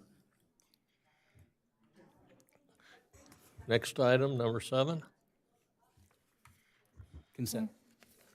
Mr. Mayor, members of the City Council, the next item on the agenda is item 7, the consent calendar, and there is one resolution for your consideration this evening. Consent item 5, resolution number WWD-290, a resolution of the Board of Directors of Ventura County Waterworks District Number 8, approving an easement agreement and accepting an easement grant deed for access and maintenance purposes to an existing water main line at 7419 Studio Road, APN numbers 648-0-210-210 and 648-0-210-220. Okay, set 1 through 5. Mayor, I'd like to pull consent items 2 and 3. 2 and 3. Anybody else? How many go for 3? I think everybody. Okay. Do you want me to move for the rest of them? Or you want to do that first? I'm sorry? I was going to move to approve the rest of them, or do you want to do that? Okay. So I move to approve consent items number 1, 4, and 5. Second. Motion and second for consent 1, 4, and 5. Roll call. Call for the vote. Roll. Councilmember Luevanos? Yes. Councilmember Kavanaugh? Yes. Councilmember Judge? Yes. Mayor Pro Tem Litster? Yes. Mayor Mashburn? Yes. The motion passes unanimously for consent items 1, 4, and 5. Okay, question for consent 2. Councilmember Luevanos. Thank you, Mayor. You were the one that said. Yes, I pulled 2 and 3. Thank you. On the costs that are $729,000, 880 on page 2 of the report, I wanted to know, does this, I don't see where it says watering costs. It says on page 1 that because of drought conditions in 2020, 2022, the hydro seeding was not well established by December of 2021. The rain caused, because there was only 8 inches of rain in December 2021, and there was only partial vegetation, the rain caused damage to the soil cover and drainage improvements. And it says that, I see on page 2, it says you created a plan to encourage vegetative growth without irrigation by applying mulch to the entire site. And mulch is great, but if there's no moisture, like ever, like that's not gonna help. So is this, I don't see specifically, and maybe I'm missing it in this budget, the cost of water. It's not irrigated, and it has never been, and there's no plan to irrigate. Okay, so there's no need to We're irrigate. counting on nature, and you're right, nature's been unpredictable, relatively cruel, but yes. And if we do get, some extreme weather here, which is possible, would it cause damage, or is it built in a way that it wouldn't cause damage? No, we're still at risk until we get some vegetative growth on the site. So we're trying another method to encourage vegetative growth, but we're still keeping away from irrigating the site, which would be a tremendous expense to mobilize temporary irrigation or permanent and water the site. Okay, and is that gonna happen, I'm assuming, sometime when, like right now, when the weather is cooler? We're aiming to get this done before rainy season, which, is any time now, but yeah, we're aiming to get this done virtually now. I do want to note that we are only funding, we are one of 4 agencies funding this. We are not doing the work. Oh, I know that, I saw Okay. that, we're only paying a fourth, and it's 182,000, no, I recognize Yep, that. I just I yeah, just so wanted it's to not- make sure. Yeah, we're not on the clock on the construction part of it. That's the VRSD that's doing that. Okay, thank you, that's the only question I have for 2. Okay, I've got a question on that. What type of surface you gonna put over that area? When I say you, I know it's a multi-agency. So it's soil cover over the top. I mean, it's simple soil cover. So then, and it's a slope. So our intent is to encourage vegetative growth so that we get some root depth and stabilize that. I thought that the soil report cover. said mulch was being put down. Well, that's bold. the top layer to encourage the vegetative growth, but it's the cover material is soil. So in your opinion, will mulch stay in place during our typical east winds?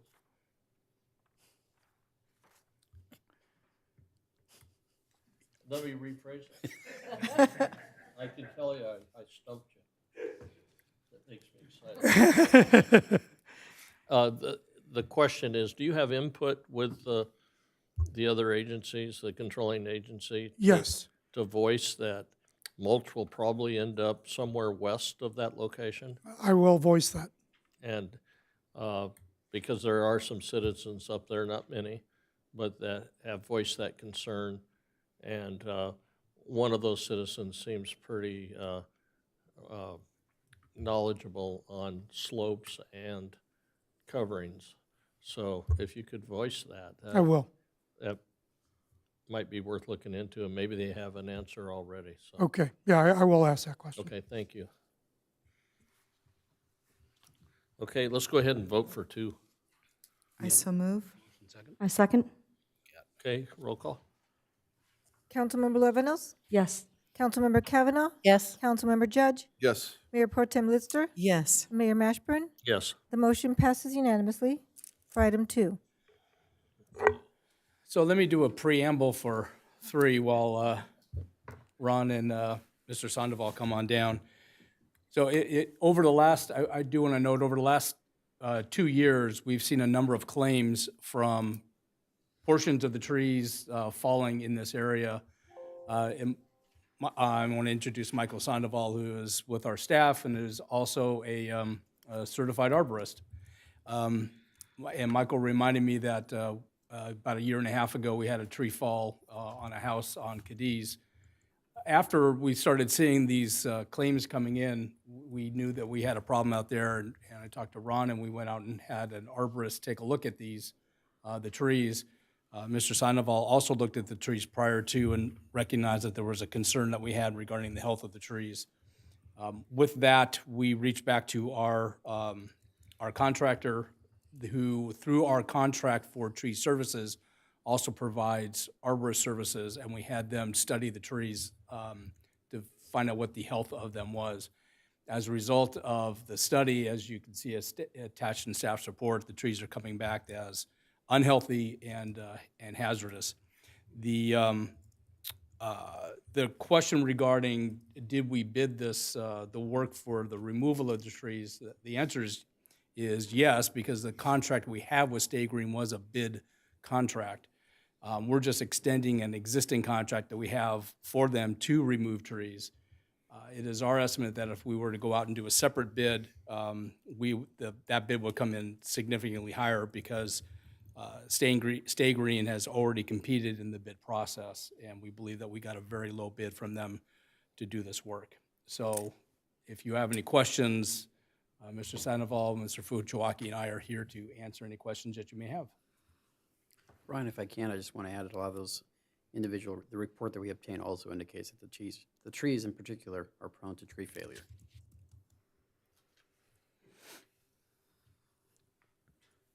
May I ask some questions, Mayor?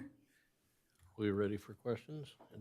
Don't we hear any more report from staff? I think we're ready to answer any questions you may have. Okay, ready. Okay, I actually, as a history teacher and a former science teacher, I do have some knowledge of how eucalyptus trees were brought here by Australian immigrants, and they're very high fire hazard, and they're invasive species, and from my understanding, firefighters don't love them too much because they go up like matchsticks. So I understand the hazard of them. I did ask previously if we were going to replace these trees, and I believe someone in the audience asked that as well. So that's my first question. Are these trees going to be replaced, or can they be replaced? We won't replace them with eucalyptus trees, but we will replace them as soon as the conditions allow for us to plant trees and water them. These aren't the best conditions to be planting trees at the current time with the drought conditions.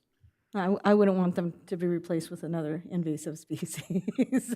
As a Boy Scout leader who has removed many invasive species like lavender for many a community project, I would not recommend replacing them with eucalyptus trees. But I believe the request from audience member who made public comment earlier was, are you going to replace them with any kind of tree? Is that a possibility in the future or not? Drought tolerant trees, maybe?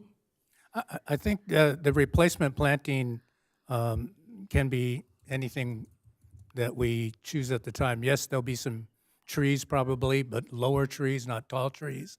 there'll be some water, drought-tolerant water ground cover, similar to what you see at the Welcome Center or the Welcome Corner. So it'll be probably a combination of both drought-tolerant plantings as well as some more manageable, smaller trees. Okay, well, and part of my concern is, I know we're a tree city, and I want to make sure this doesn't impact our status as a tree city by removing these trees. It would not. They're hazardous.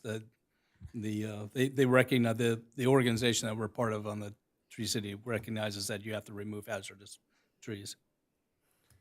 Okay, and then my next question is, you said, Mr. Gleebler, that your estimation was that it would be the lowest bid, and that I recognize that initially they might have bid, participated in the competitive process, but how do we know? What is your estimation based on that it would be the lowest bid? It does appear to me to be a conflict of interest for the person who analyzed the trees as being diseased, and hazardous, also getting the contract that seems self-serving. Well, let me just add that the consultant that did the evaluation, the certified arborist, did this earlier this year, and there was no comments towards him that Stay Green would be getting a contract to remove the trees. He was strictly evaluating the trees, probably confirming what Michael has seen through the years about the deterioration of the trees and the as the health of the trees deteriorate. And also in terms of the contract itself, when it was bid, I believe we got a unit price for tree removals. So they're not stuck. They have to abide by a unit price for the contract that was bid, I believe, about 2 years ago. So since that time, costs have gone up. We believe that rebidding on an open bid would come in higher than the current price that we're evaluating. Okay, and is it typical for the price to be per unit, per tree? Like, is that typical for vendors to price for tree removal, or is it based on the type of tree, or just the kind of, just per tree, period? Doesn't matter if it's a little tree or a big tree, eucalyptus tree or fir tree or? Yeah, the removal of trees is based on, they call it diameter at breast height or something. So there's a certain measurement, diameter measurement at a certain height on a person, and then it's evaluated based on that number. There's a factor that is applied. So each tree may be a little bit different. Skinny tree will not cost as much as a 5-foot diameter tree. Okay, so it's based on But it is a set price. It's based on a set price per inch diameter. Did anyone do any research just to see? I know you said, Mr. Gibler, your estimation, but did anyone by any chance do any research as to how much? I mean, just a phone call to someone else to see how much would you charge per tree to remove it? To see if it was higher or lower? Currently, we do have the lowest bid contractor. I've been in the business for over 20 years, removing trees myself. And with CPI, union, and a lot of the emissions controls, everybody else has gone up about 40% since this contract was initiated. The reason we extended it for the 1-year extension past the 2-year committed is because it is absolutely the best price that we can get. And the 1-year extension is the same price that we had 2 years ago? That's correct.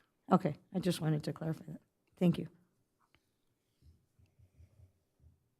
Another question? I just had one. I just wanted to double verify. Mr. Sandoval, you are a certified arborist, correct? Yes, I am. So we do have two opinions on these trees. Yes. We have our own employee, and then we have our vendor. Okay, Yes. I just wanted to clarify that. Thank you. And also, to add to that, the vendors, every year we do a eucalyptus report. It's contracted out to whoever the vendor is, so it happens annually. They have no idea what the result of that's going to be. I do also want to note, and Ron reminded me, back in 1999, we also removed 41 eucalyptus trees around the city because we were having several that were falling throughout the community. And I do remember the one on Colleen and Avenue de Simi that fell on a house. That sparked our movement to remove those 41 trees in the past. So it's these type of trees. They were here for a purpose for ag many years ago, but with the drought and the age, they are declining, and this is what we're seeing. Got a question. You go ahead. I have questions Okay. after you. My question is, obviously, the eucalyptus go up to, what, 200 feet or something like that. And in the past, I've seen many years ago where you have to have those trees top significantly. They bring them maybe halfway down at least. Well, that's an expense. Do you have any idea what kind of expense that would be? And I understand you're talking about hazardous trees, but for a second, they're not hazardous. Just the expense of maintaining those trees. Do you have any feel for what that would be? Unfortunately, pruning and removing is almost equitable. Same thing? It's very Okay. expensive. And it's basically comes down to time. Okay. Time required. All right, thank you. And then I'd just like to add, if anybody cares, that Bob Ain, who used to own Bob Ain Ford, his house is in the area, but not that particular row of trees, but he had a eucalyptus tree near him, which is very near this location, fall, hit his house, and he's just completely lucky him and his family were not there. It did a major damage to his home. So I just want to say they're falling out there. And if you've ever seen one fall or seen it shortly after, they do one heck of a lot of damage. So, thank you. I do have questions. Thank you, Mayor. I read through the report that was submitted, that was included in this, and I appreciate that. It had photos of all the trees. It had a couple pages for each tree. It appeared to me that the comments seemed to be the same for every single tree. And down the bottom, it said prone to tree failure. And I guess, is that just a comment you would say about any eucalyptus tree, period? Or is that specific to this row of trees? What's very specific to eucalyptus trees is they're self-pruning. So as they grow, limbs drop. That's what we call self-pruning. So that's where the damage occurs. Now these ones in particular, because they are all about the same age, they've been infected by multiple insects. They are all suffering from about the same thing. I've treated approximately just under 40 trees in the last couple of years, trying to produce better results with some of these insects, and we just can't keep up with it. Right now, the root ball condition that he talks about it's called aromalaria. It's a fungus. We can't fight it. We can't treat it, and it will kill the tree. The last one that failed actually was identified as an issue, along with 5 others. 4 were removed. The last one, it was a joint effort with Edison. They decided not to complete the removal the same day, and we had the winds the next day, and it just fell right on top of the house. Currently, I have 2 trees that have come out this week because within 72 hours, they went from some leaves to completely dead. So the sooner we get on it, this is probably the better. Is there any of those trees, I mean, you look at the photos, some are very shaggy and et cetera, and some are they seem to be healthy, et cetera. Are any of those 63 trees healthy enough to remain? I would reevaluate as we moved along. I would not take out a healthy tree. As an arborist, that's my bread and butter, and it's not something I do. So what I'm hearing you say is if we approved this, you would be out there yourself and look at each tree as it's coming down, or That's what? correct. And if it's healthy, you wouldn't touch it. You'd say, stay away. I have 30,000 trees that I look over in this city, and I look at every one of them. Okay. I guess I'm a little concerned that, and I understand, Mr. Gabler, that you've explained that we've had claims in this area, et cetera. And I'm not going to put you on the and ask how much what these claims are. I'm not going to go there. But my concern is that for some people, this is their backyard, or this has been shading their backyard for years. This blocks the the sunrise, et cetera. I mean, this is, have we consulted with them at all about this removal? Is this gonna, I can just see people going out there and chaining themselves to some of those trees, because all of a sudden, I'm just, I have a lot of interaction with the residents, specifically Cadiz, which is being mostly affected. And I have never had a resident there that wanted to keep the tree because they're in constant fear of these trees. The last failure was under $100,000, but I can tell you it was close. And it was burdened to Edison because it was a joint project in which they decided to take out the trees. got it, okay. And one of the questions that was brought up by Mr. Lapper, and I appreciated his comments and the concerns, he talked about the potential for erosion, that once you remove all of these trees, he's observed sandbags, et cetera, that you destabilize the soil. That whole area is sloped. I love that drive up Sinaloa, so I have this, anyway, but keep going. Is that a potential problem with the removal of these trees, erosion and? We would work with our streets department to decide how we can temporarily abate that. And eventually, as we had talked about before, we'd like to replant this area. For every tree I take out in the city, I'd like to replant at least one. And you'd not want to replant in that specific area itself? We have a whole list, yes. Okay. Because of the drought, I have approximately 80 trees in my nursery right now, city-owned, and we're just waiting for the opportunity. And has the drought specifically affected the eucalyptus any harder? Has it been? It really has over the last couple of years because they can't defend themselves with the insects. And there's 3 major insects that apply, and once the longhorn gets in there, we can't do anything about it. They're gone. We have, is that okay? Yeah. I'm sorry. Go ahead, Michael. Go ahead and tell you, which insects were you? The 3 insects are the tortoise beetle, the psyllids, and the longhorn eucalyptus beetle. The longhorn it's a death sentence for sure. The tortoise beetle can reduce the canopy to the point where the tree will die on itself. And the psyllids are mostly an issue for residents, but it can also affect the tree. Okay, thank you. Mayor, I'd like to make a motion to approve consent item number 3. Second. Motion second, call for the roll call vote. Councilmember Luevanos, Yes. Councilmember Kavanaugh, Yes. Councilmember Judge, Yes. Mayor Pro Tem Litster, Yes. Mayor Mashburn. Yes. The motion passes unanimously.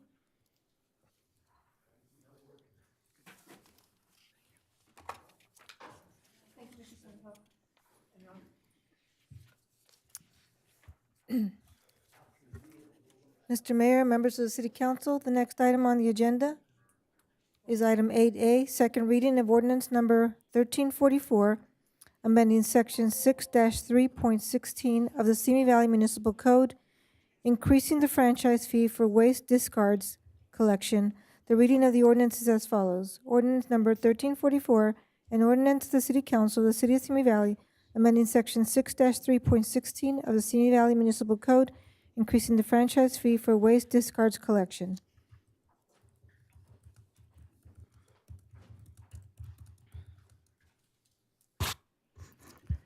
Mayor, I make a motion. Yes. Is this a second? This is a second reading, correct? Yes. So, okay, so I recommend that ordinance number 1344 be adopted. Second.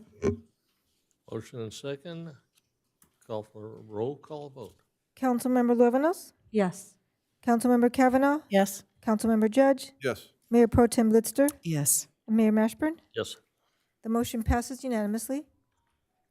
Mr. Mayor, members of the City Council, the next item on the agenda is item 9A, approval of a COVID-19 Community Recovery Grant contract between the City of Simi Valley and the Free Clinic of Simi Valley, and Linda Swan is here to present this item.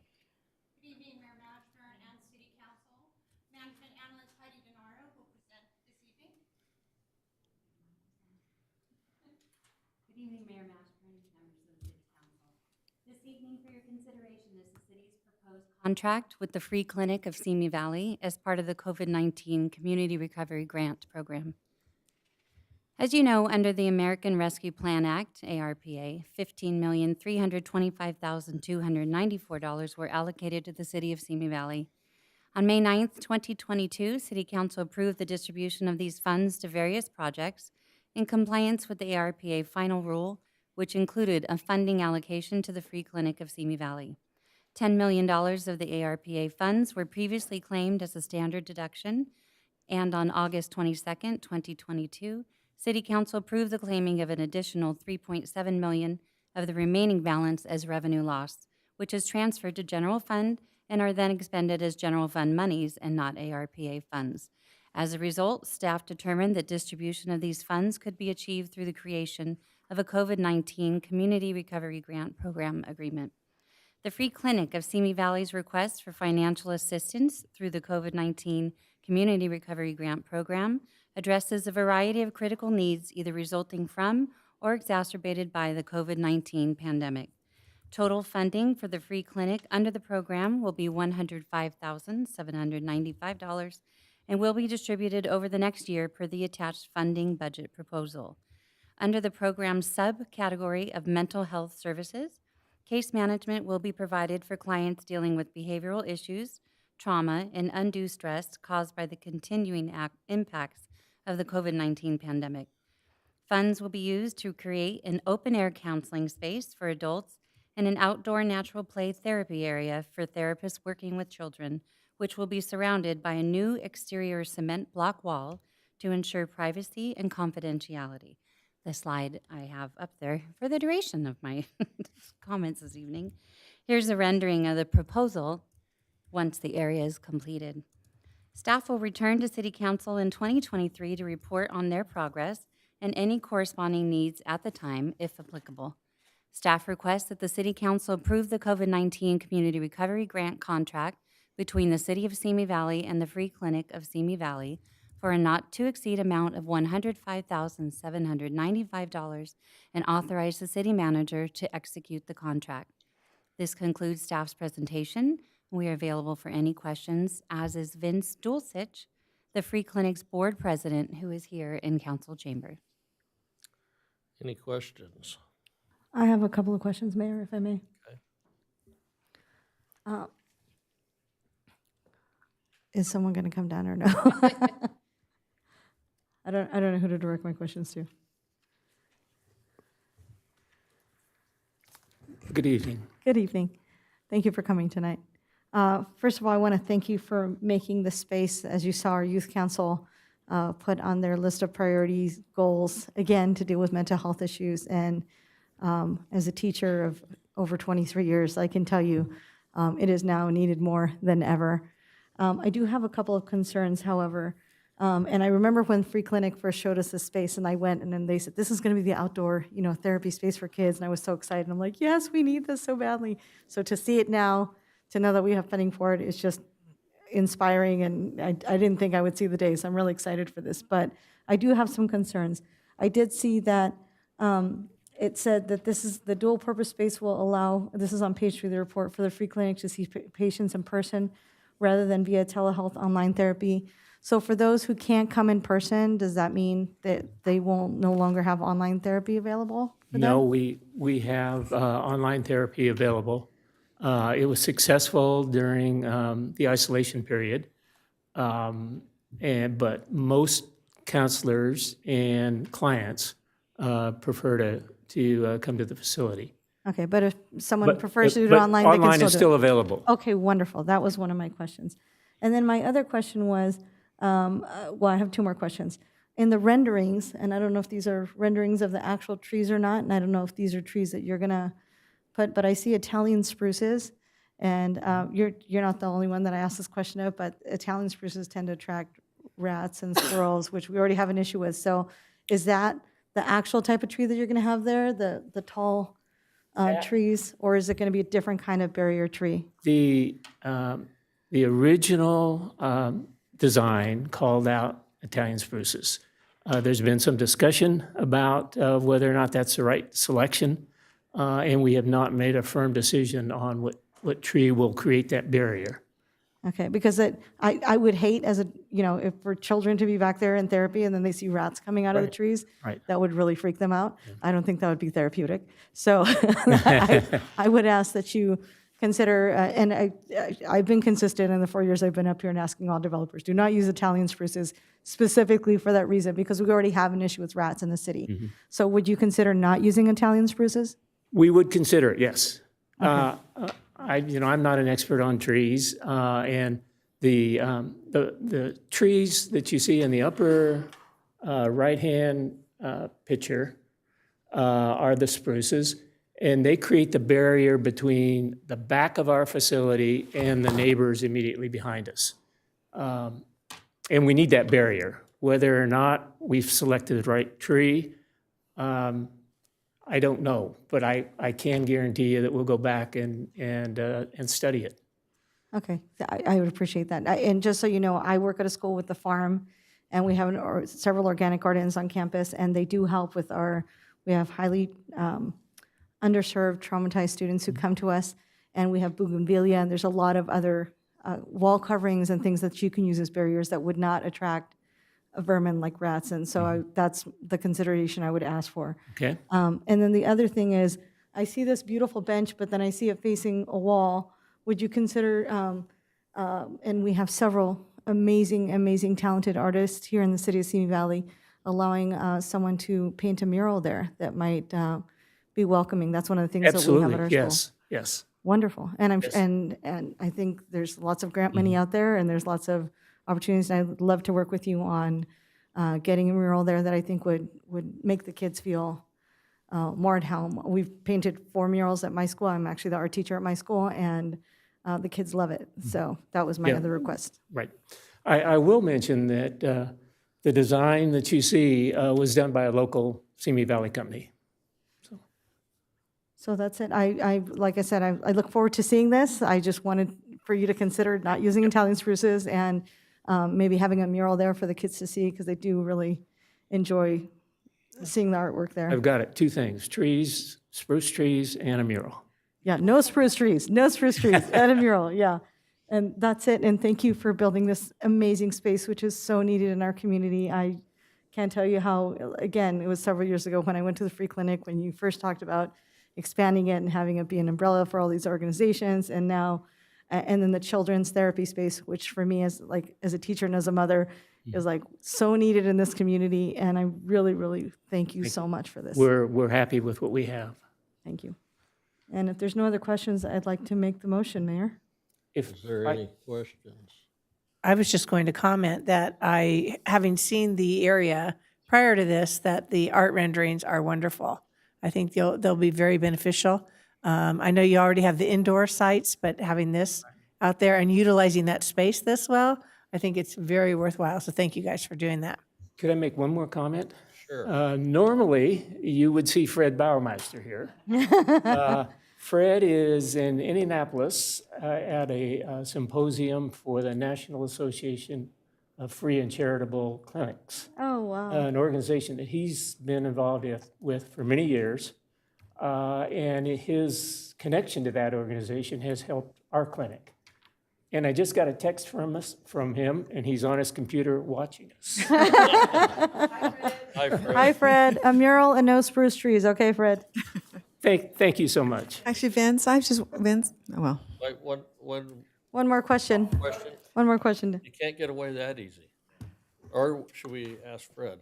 Yeah, we just wanted to give Fred a little bit more airtime. That was just a quick question. These are beautiful renderings. I know that this is for adult and children's therapy. Yes. I had thought that was going to include maybe a play area. This looks beautiful, but doesn't necessarily look like a play area for children. Is that that's not part of the outside thought process? Is that? No, there was a consideration of some playground equipment. And when the designer got together with Fred and our counselors, they felt that this arrangement would give us the best benefit. It's not obvious looking at these renderings, but there's actually 3 separate conversation areas so that the meetings with clients would be private, and counselors could observe children playing in the area, but no play structures. Thank you. I just wanted to understand better, but it's beautiful. It really is. Yes. I just want to say, we've had such a good relationship with the free clinic. And all you have to do is take a tour there and see. You folks seem to know exactly what you're doing. And we appreciate that. And, Well, thank you. And great design. Look forward to it. Good. Thank you. May I make a motion, Mayor? Yes. I move to approve the COVID-19 Community Recovery Grant Contract between the City of Simi Valley and the Free Clinic of Simi Valley for a not-to-exceed amount of $105,795 and authorize the city manager to execute the contract. Second? Motion is second. Call for the roll vote. Councilmember Luevanos, Yes.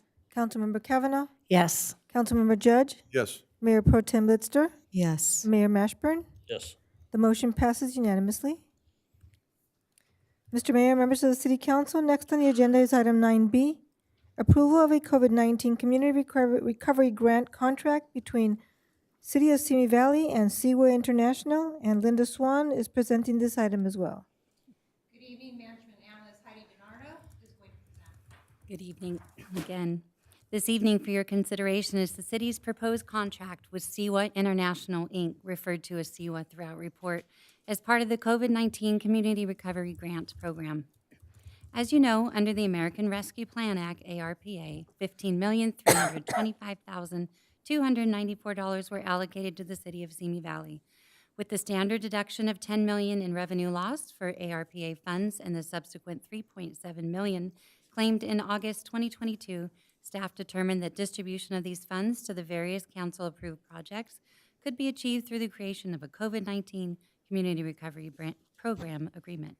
This evening, staff is bringing forward a contract to assist Sewa with their new brick-and-mortar food pantry store. For the past 2 years, Sewa has operated a Saturday pop-up food distribution at Sinaloa Middle School. Staffed with high school students and other volunteers, approximately 250 families each Saturday were served, resulting in approximately 13,000 families served annually. During this time, Sewa observed the prevalence of food insecurity among several household types. Most prevalent in need were households with children, households headed by a single woman, minority families, as well as those whose income fell well below the federal poverty line. With the prevalence of food insecurity on the rise, on September 26, 2022, Sewa opened a brick-and-mortar fresh food pantry store that will serve 1,900 families every month. This food pantry is a place where individuals can go to shop free of charge in a dignified manner for food items such as canned foods, fruits and vegetables, dairy products, along with personal hygiene items such as housekeeping supplies, shampoos, oral hygiene, diapers, and batteries. Sewa's request for financial assistance through the COVID-19 Community Recovery Grant Program addresses a variety of critical needs either resulting from or exacerbated by the COVID-19 pandemic. Total funding for Sewa under the program will be $100,000 and will be distributed over the next 2 years per the attached funding budget proposal and used in addressing the subcategory of food pantry reinforcement support by addressing the critical needs of those associated with food insecurity and those in need of personal hygiene items. Staff will return to City Council annually to report on Sewa's progress and to reevaluate the distribution of funds and the corresponding needs at the time. Staff requests that the City Council approve the COVID-19 Community Recovery Grant Contract between the City of Simi Valley and Sewa for a not-to-exceed amount of $100,000 and authorize the City Manager to execute the contract. This concludes staff's presentation, and we're available for any questions, as is Amar Nadi, Sewa Program Director of Ventura County, who is here in Council Chambers. Thank you. I was going to make a motion unless there's questions. I don't have a question, but a comment. And I have a question or two. Do you want comment or question? Usually we go with questions first, so let's do that. Okay, thank you. If I just a couple of questions. Thank you. This was just appreciate your service in our community. Really, thank you very much. And that it's progressed to this point is thank you. really my question was more about data collection. I know as I read the report, you talked about that it mentions that disproportionately helping women, head of households, minorities, et cetera, that they're just, the numbers increasing that are being serviced. And I guess my question is it anecdotal? Is there a registration process? How do you gather this information? So the collection of data, we don't collect data outwardly. We interview each one of the people as they pass through, and then we have a relationship with them as they come repeatedly. So we almost recognize them by first name, and we also know them by what car they come in, and then we see the number of children in the car, then we ask questions, and then that's how we collect our data. Got it. And so, in essence, someone who were to come to receive services from you or items from you, do you take their name? Do you know who they are? I mean, you mentioned you know them personally. Is there actually a registration process or not? So a portion of we already get prior grants from USDA. Right. They require us to report back up to them through a system that they have built, and that system requires us to maintain a sort of a registry. But we try to be as informal with it as possible, so they don't feel that we are intrusive and capturing the data for some other use. Understood. And I was impressed with, I mean, this is a big project. What the funds that we are providing is a bit of a drop in the bucket as I looked at it's a substantial, but it's not on the full costs. Can you explain a little bit more where all the rest of the funding is coming from? So the funds come from 3 areas. One of them is the USDA. They provide us as goods as service. Oh, I don't know how to say it. Goods at the cost of, instead of giving us money, they just give us goods. So most of the canned items and dried goods come from them. And that comes to us through the food share of Ventura. That's one of the aspects. The second one is, again, a service in kind from local grocery stores. And we collect some of the, I would say, close to expiration kind of items and then bring them into the store. And Seva provides us the hygiene products. We work with different organizations like P&G and I can't remember the others. I remember the latest one is P&G. And we actually purchase items from them, and then we truck them over to here and then store it and distribute it to the people. And Seva, the international, body is, for instance, providing the rents for the building? It is. Et cetera. Yes. So all the facilities as of now are being provided by them, but at some point they want us to become independent because they ultimately raise this money through charity themselves. So from different donors. So at some point they want us to be at a point where we don't cost them any money. Sure.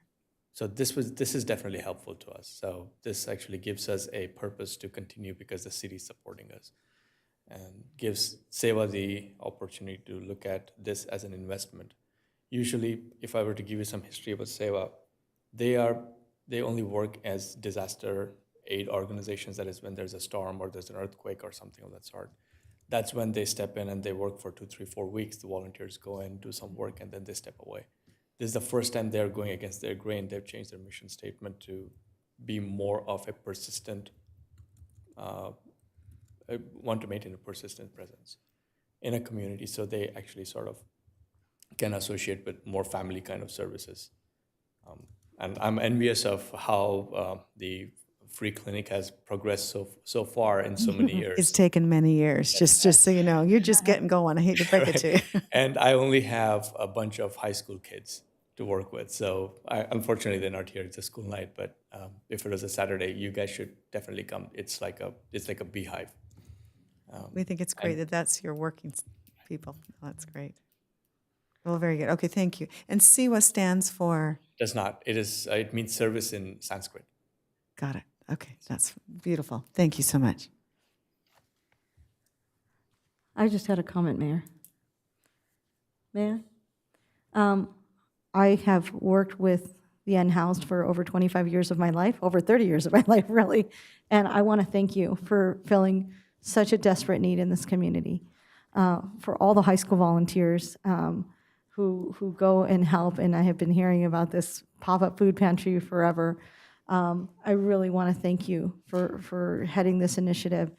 There is a lot of food insecurity, and I know that faith communities try to do their best as much as they can. However, and so does the Samaritan Center, but the fact that you're doing this on Saturday, the fact that you're doing this in evenings from 4:30 to 7:30, the fact that you have a staff member that's there to expand hours, that is all the things that, as a taxpayer, I want to see, like, this is where my money is going, right? So that you can meet the need of working families. Because like you said, there are many working families that are struggling right now. So the fact that you are open at hours and dates and times when other providers are not to provide food means that I can refer working parents, many of which who come to me and say, I don't know what I'm going to eat. And, I can tell them, okay, I know there's a 24-hour pantry here, but I can say, hey, there's a Saturday pop-up pantry. Hey, in the evening, you can go here and you can get food, and you don't have to take time off of work to go get food. That is just huge, huge help in this community. And I want to thank you, because this is so pivotal. And to the extent that I can help you write grants and help support you in any way, and I will come out to see all the kids in action, I want to make sure that this continues. I do encourage you to reach out to the Boy Scouts, the Girl Scouts. We do a canned food drive. I'm sure the Girl Scouts, I'm sure there's lots of Gold Award and Eagle Scouts out there. I work with a number of youth programs who would love to do a drive for you, either canned food drive for you or a hygiene supply drive for you. There's a lot of kids that need, those projects, and I'm sure they would love to contribute in that way as well. So please feel free to reach out to me, and I would love to connect you with all the other youth volunteers that are not already at SIWA, and find ways that we can support this wonderful effort. Thank you. And I don't think it came out, it was apparent in the write-up that I sent out. The store is open 5 days a week from 4:30 to 7:30. We are closed on Sunday and Monday. And we always get fresh supplies of vegetables and fruits on Tuesdays and Fridays. So we encourage people to come in on those days if they want refrigerated milk and all that stuff. Oh, that was the other question I had for you. My Girl Scouts and I have gone out several times, and other Girl Scout troops have gone mandarin Just wanna picking make sure or to- fruit picking, and then So they. sorry to interrupt, Councilmember. I Yes. just want to make sure we stay on the agenda here, Yes. which is approval of a COVID community grant contract between the city and Simi Valley and SIWA International. And I just don't want to get too far afield. Yes, it's just a quick question, Mr. Cazares. I will make sure I do not violate the Brown Act. Would you accept donations of fresh fruit from community organizations that go to pick fruit? We do, yes. Okay, wonderful. Thank you so much. I'd like to make a motion, if I may, Mayor. I Oh, asked to I'm make sorry. it, may I please? Thank you, sorry. I wanted to also say thank you for being here. I saw you working on Saturdays multiple times. And you're right, it's like a busy little beehive. And my friend Anil Garg, I believe, also was trying to assist and help you. So I am very happy to make this motion. I move to approve the COVID-19 Community Recovery Grant contract between the City of Simi Valley and the SIWA for a not-to-exceed amount of $100,000 and authorize the city manager to execute the contract. Second. Councilmember Luevanos? Yes. Councilmember Kavanaugh? Yes. Councilmember Judge? Yes. Mayor Pro Tem Litster? Mayor Mashburn? The motion passes unanimously. Mr. Mayor, members of the City Council, next on the agenda is item 9C, consideration of information regarding prior efforts for the use of recycled water in the community.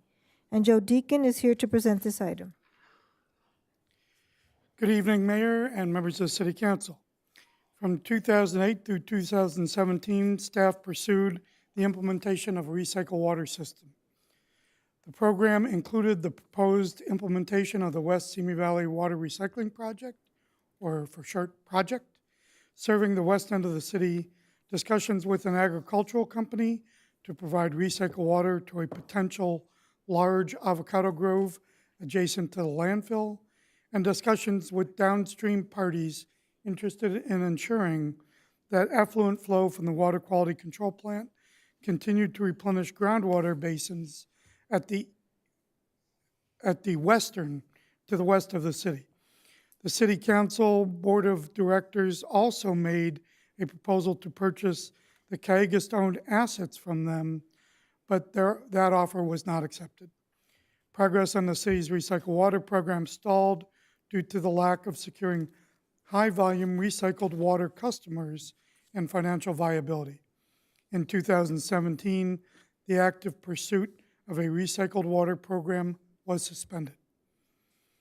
So going back, in July of 2011, the city initiated a project that would have extended the existing recycled water system generally east and south from the water quality control plant along West Los Angeles Avenue, Easy Street, south on Madera Road, east on Royal Avenue, with reaches to Fitzgerald Road, First Street, and Cochran Street.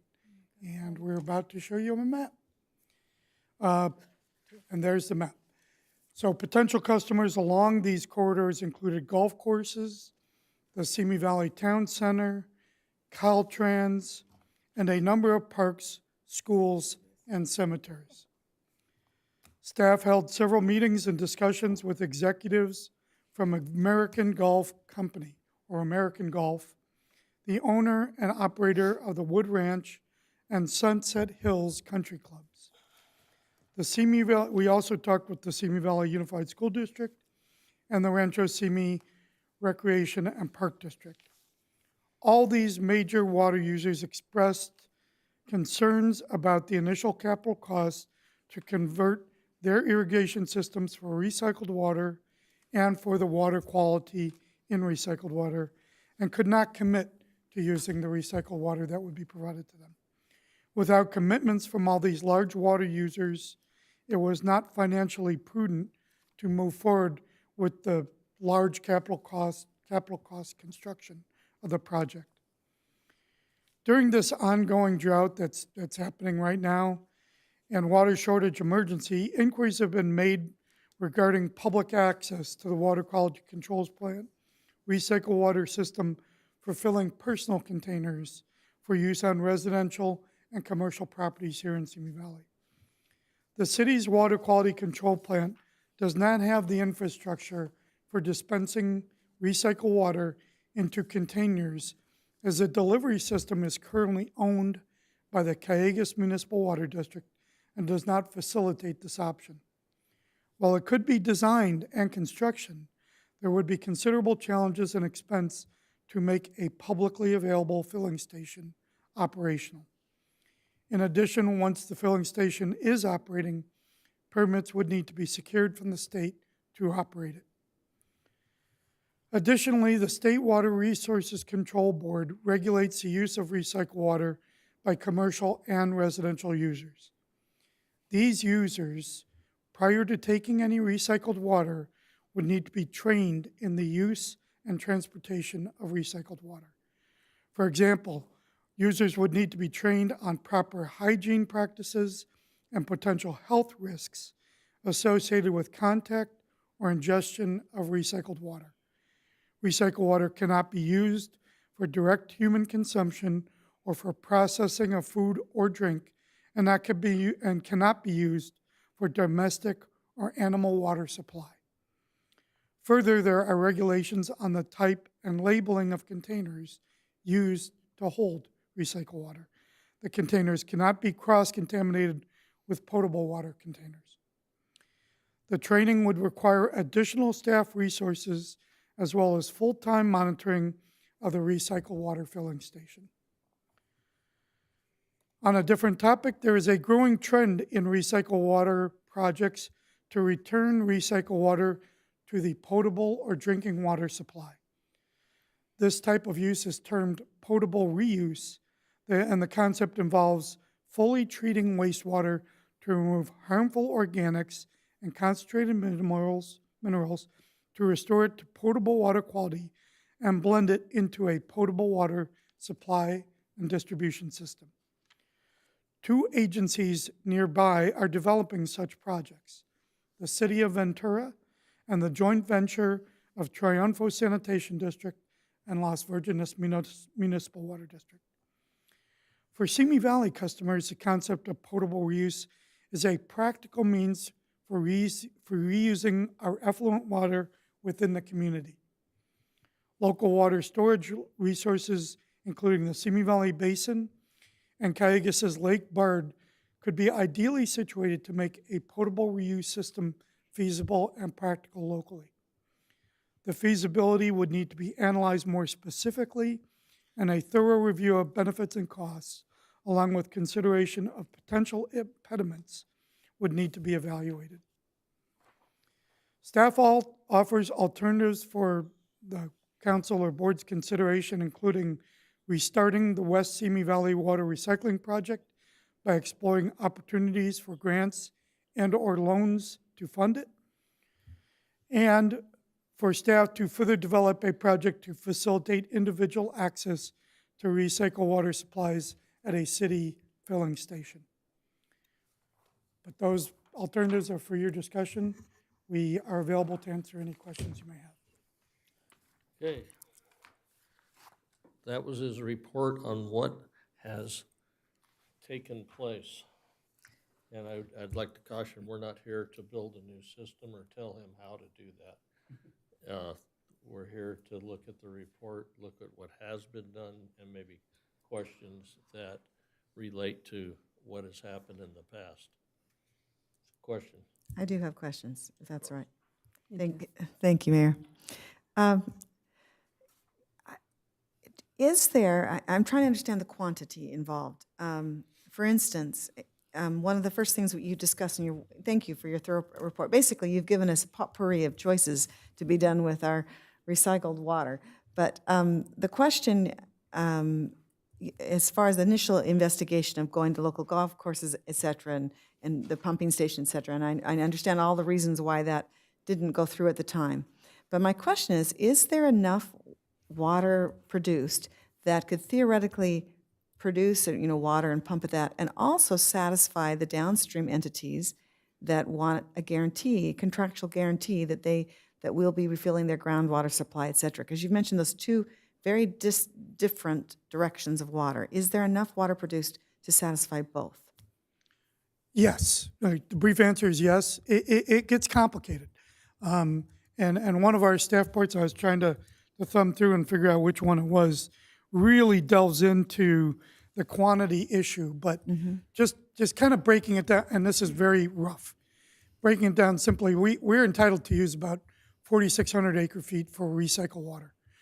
Out of the, currently we discharge a little less than 8 million acre feet per year. That's how much, 8 million gallons per day, which translates into about just over 8,000 acre feet a year, about 8,500 acre feet per year. So we can take, in very rough terms, about half of it for recycled water and still discharge about half of it for downstream users. There are those downstream that would still like to secure more of that water being deposited in the creek, and to some extent they're willing to pay us for it. But so far those negotiations have not blossomed into an offer that we're willing to take seriously enough to bring it back for your consideration. So we're sort of in this stare down situation still with the downstream users, where they're not ready to make a serious offer and we're not ready to commit. Until we threaten that we're going to use all the water ourselves, and then they'll start talking. But that threat is up to you. I mean, we need to show them that here's what we're going to do. We're going to build these pipes this far, et cetera. Got it. So, but the simple answer to your question is yes, there's plenty.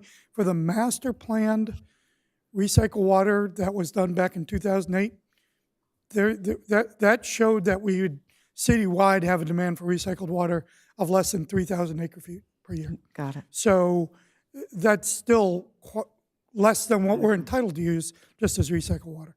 Okay. And I'm really intrigued about the idea of consumers, et cetera, being able to access recycled water, drive up with their truck and put it in their big, et cetera. Can you just project? I mean, I recognize that Calleguas that we don't even own that, or we don't have that infrastructure in place at all.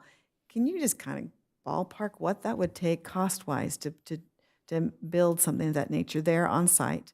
Six figures. I mean, it would. I'm sure it'd be easily 150,000, and I wouldn't doubt that it could be double that. Sure. Okay. Gotcha. I'll let others ask questions for a bit before I have a couple quick, easy questions. I don't know that it's feasible for individual use to use the recycled water to go get it and the expense, and especially when we don't know, are we going to have heavy rains in this year, next year, a couple years, then it won't be necessary. But what I would find interesting is, would it be beneficial for the city to use that to water all of our medians and our city-owned properties and our trees in a water truck? You know, Yes. would that be a little bit more economical? So we're actually working with Callegas on this for a couple of months now.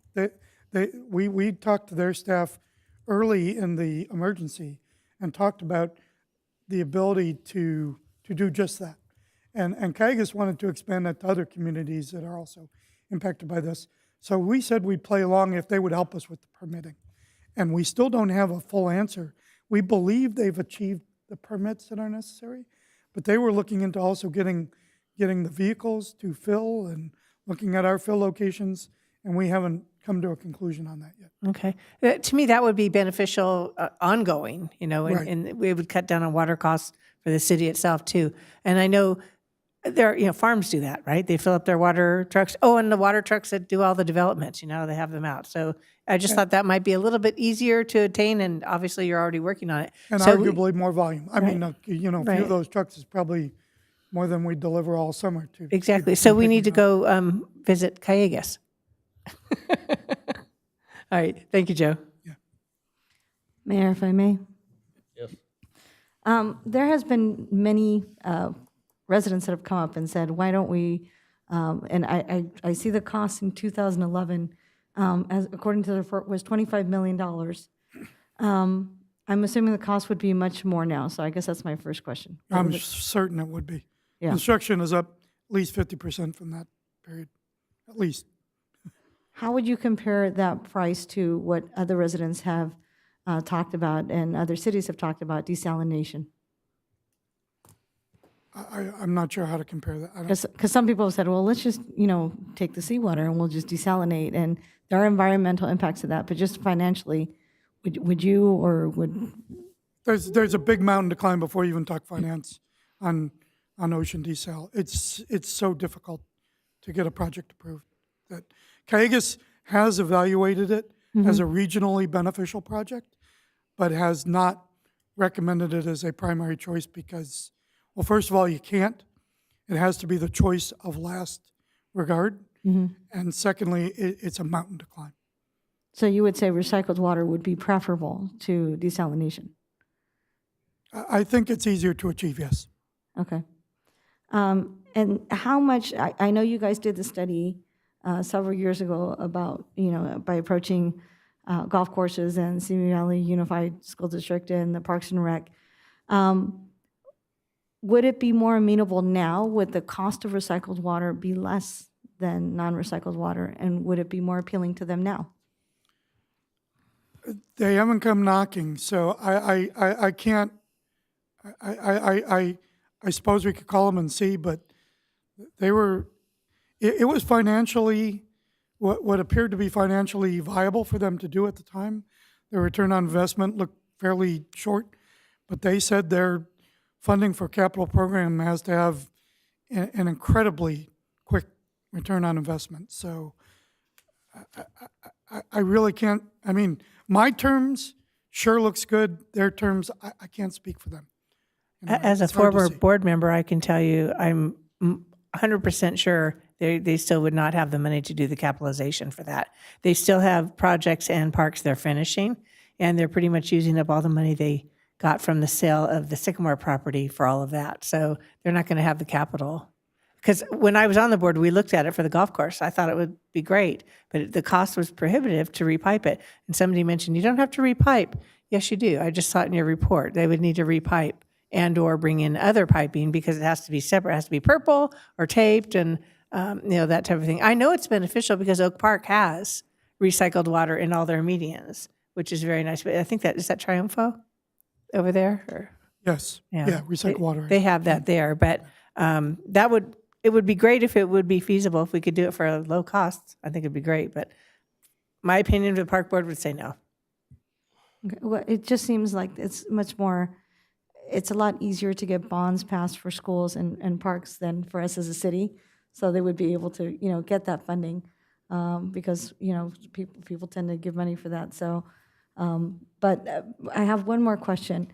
When I went to the water conferences, and there was a water conference I went to for Latino elected officials, and it was I met many city council members all the way down to San Diego. They were all over Southern California who were already doing this, who were already implementing, gray water and recycled water.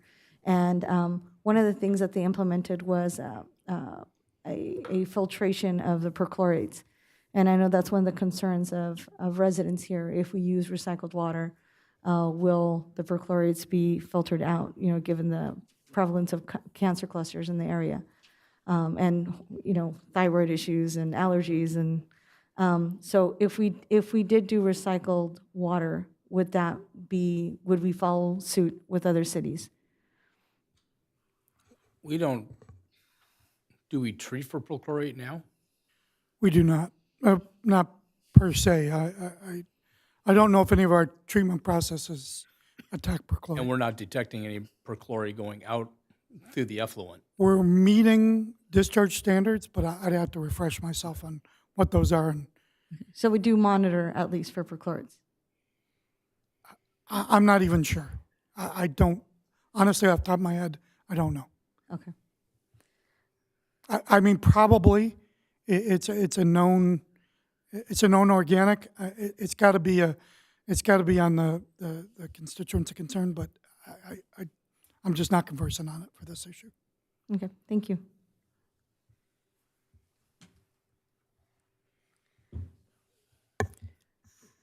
Are we ready for comments? Is that, Mayor? More comments? Do you want, these have been questions, but I guess my question, is it time for making comments about? Yeah, but like I said in the beginning, and I'm not trying to limit, we're not trying to build a new system. We're trying to understand what has been done to this point that did not work. Correct. But I'm reading the following alternatives in the report that are available to the City Council. I would recommend that. And there are 4 alternatives that were as possibilities. 1, to receive, file the report. 2, to direct staff to investigate loans and grants that might be available to restart the former recycled water project. 3, to develop a plan for the public to access recycled water from the Water Quality Control Project. Or 4, to provide staff with further direction. That was in the report. And my thoughts, as I read through everything personally, is that I would, and maybe it's 4, I would like a hybrid of 2 and 3. I would love to explore, or at least explore funding, whether it's available now, grant funding, et cetera, including downstream funding. I mean, as you've, Joe, Mr. Deacon, as you've discussed, they're not, I mean, they want it, but they haven't yet said, we'll pay you this for that. But maybe if we restart some of those talks, looking for grants elsewhere, maybe we could actually pursue and say, we're thinking of using all the water here. How much do you want it for how badly do you want and how much? But also, I do like number 3, the thought that we investigate providing a public access recycle point, whether it be as Councilmember Kavanaugh says, for our own access, or whether it be for even other commercial entities that would like to go out and water people's lawns, and people, who knows? But I would like that, personally, would like to investigate that, what the true cost would be, are there grants for it, et cetera. And then also explore a potable reuse system. What would that look like? I think at this point, we should kind of be investigating all of our options, because this drought has continued so long, and we know it's one of our scarcest resources, and we're being mandated to build more, et cetera, et cetera. So at least that's my desire, is that we explore both 2 and 3 with a little bit more. Yeah, and I don't disagree with you. I'm just, my comments are based on, let's explore those, but let's don't sit here and try telling them how to build it. Oh, heavens no. I would second, if that's a motion, items 1, 2, and 3. Is that correct? Am I seconding the correct? I haven't really motion? made a motion, but but in essence, it was a part of a motion. I can articulate it as a motion. We can convert it to a. Can we convert that to a motion? Yeah. Happy to convert that to a motion that we direct staff to investigate loans and grants that may be available to restart the former recycled water project, including downstream funding. I would add that. Develop a plan for the public to access recycled water from the Water Quality Control Plant, and also explore a potable reuse system. So I would add basically all those elements to 2 and 3, and that would be my motion. I'll second that. You have motion and second. Roll call vote. Councilmember Luévanos, Yes. Councilmember Kavanaugh, Yes. Councilmember Judge, Yes. Mayor Pro Tem Litster, Yes. Mayor Mashburn. Yes. The motion passes unanimously. We just made a lot of work for you. Sorry.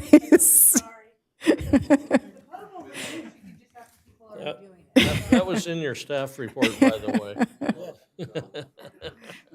Thank you.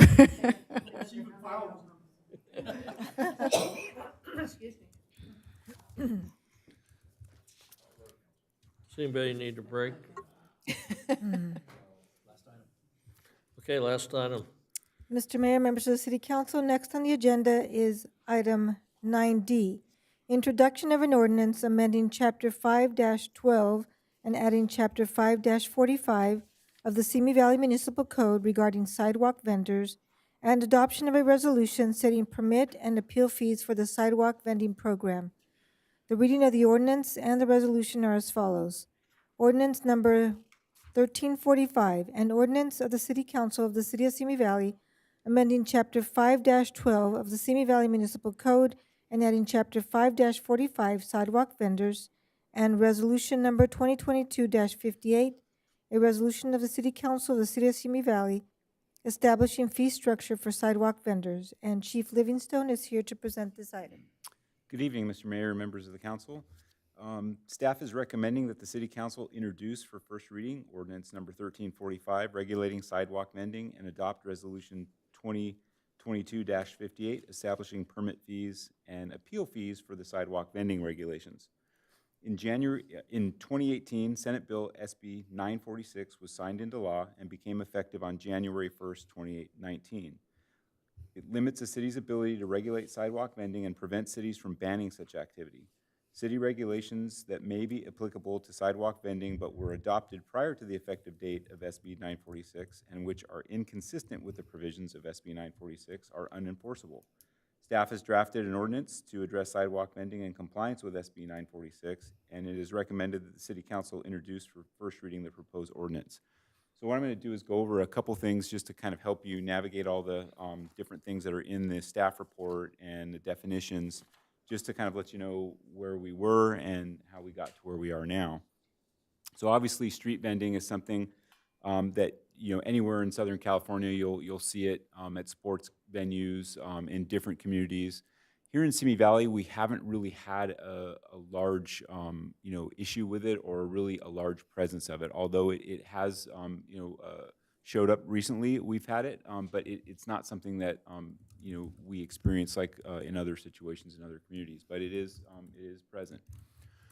The existing municipal code, which is under Section 5-12, regulated basically, and you can see the definitions in the staff report, itinerant hawkers, peddlers, solicitors, merchants, and anybody that would be you know, engaged in the business of selling merchandise or food and things like that.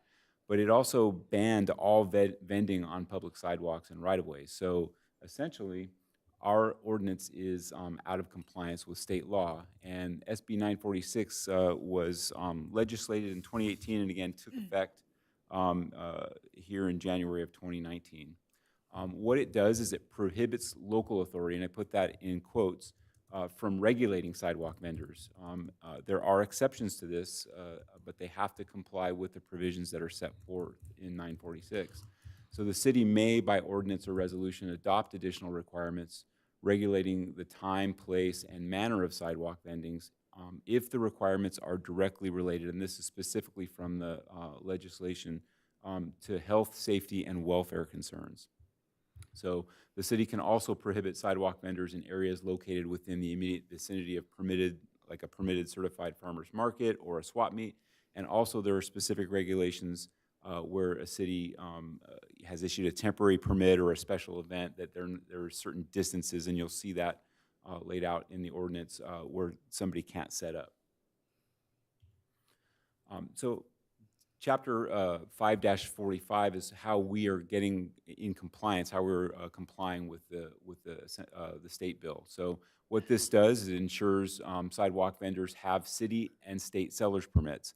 And what that means is that they have to come through the police department to get those permits, and we'll have staff that will issue them, and there's a process that you can see again through the staff report that they have to go through, and they have to be reviewed by me, the chief of police, or a designee in my department. Food vendors must have Ventura County environmental health permits. That's really critical and important. And it also is going to ensure that vendors comply with ADA accessibility, so they can't set up in a way that blocks people that need ramps and things like that to access sidewalks. Stationary vending is prohibited. Now, I know someone brought up about lemonade stands earlier, but again, this is something that we're looking at from the standpoint of trying to educate the public on what is involved, and it's like any other enforcement. It's done discretionary, but stationary vending is prohibited. So somebody can't just set up in a residential zone, some kind of a business selling sports memorabilia or whatever.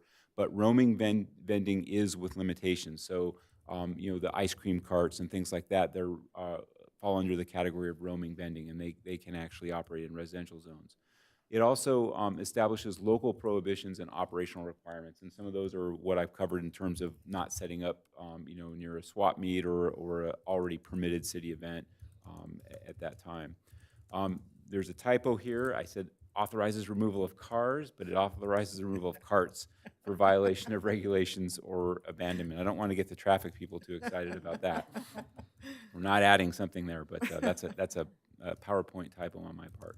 So again, Chapter 5-45 is going to give us those different things that we need to be able to comply with the new legislation and to make sure that our municipal code is reflective of that.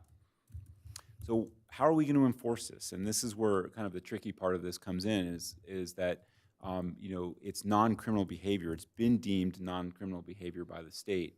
And so therefore, the department's objective and what we're going to do with this is really try to educate the public and gain their compliance. Sidewalk vending, again, specifically defined by the state law as non-criminal behavior. It stipulates that a violation would be punishable only by an administrative fine. So this is not something, it's not an infraction, it's not a misdemeanor, it's not something that you would normally see even like with a traffic citation. So it's pursuant to a person's ability to pay, and this is what the state has called pursuant to an ability to pay determination, and the proceeds would be deposited in the treasury of the local authority.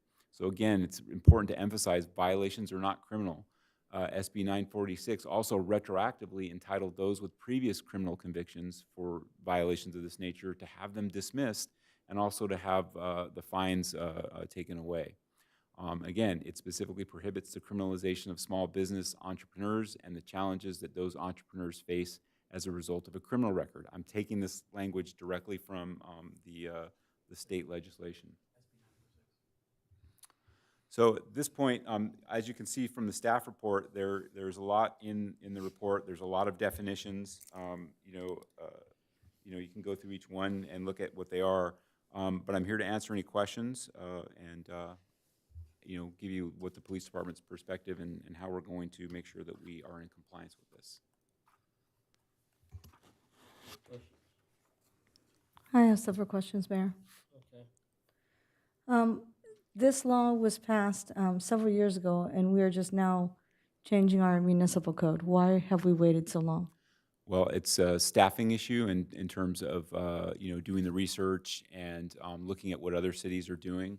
So this first came to me probably in the end of 2019, 2020, and just in terms of working with other departments, trying to figure out, get legal to look at it and to research it and analyze it. So mainly a staffing issue, and we finally were able to kind of sit down and put our collective resources together and make sure that we got it into compliance. I saw that one of the purposes of, on page 6, is to establish, to ensure the safety of residents, street and sidewalk vendors. There have been a number of cases all around the state of California, where vendors, specifically Hispanic vendors and Latino vendors, have been targeted, have been subject to violence by those who were upset to see Latino vendors on the sidewalk selling fresh fruit or tacos or elotes or whatever it is that, they were selling. Right. So will this ordinance be used to protect vendors as well? Well, the ordinance, that's kind of a two-part issue. If anybody attacks a vendor, it's a crime. And so that we will investigate that and, hold those people that are victimizing others for whatever reason criminally liable for that. The ordinance is set up so that it will protect them and that it gives them the right to conduct their business on the sidewalk. So yes, it does protect them, and again, any attack against them is something that's not going to be tolerated, and it's going to be enforced to the full extent.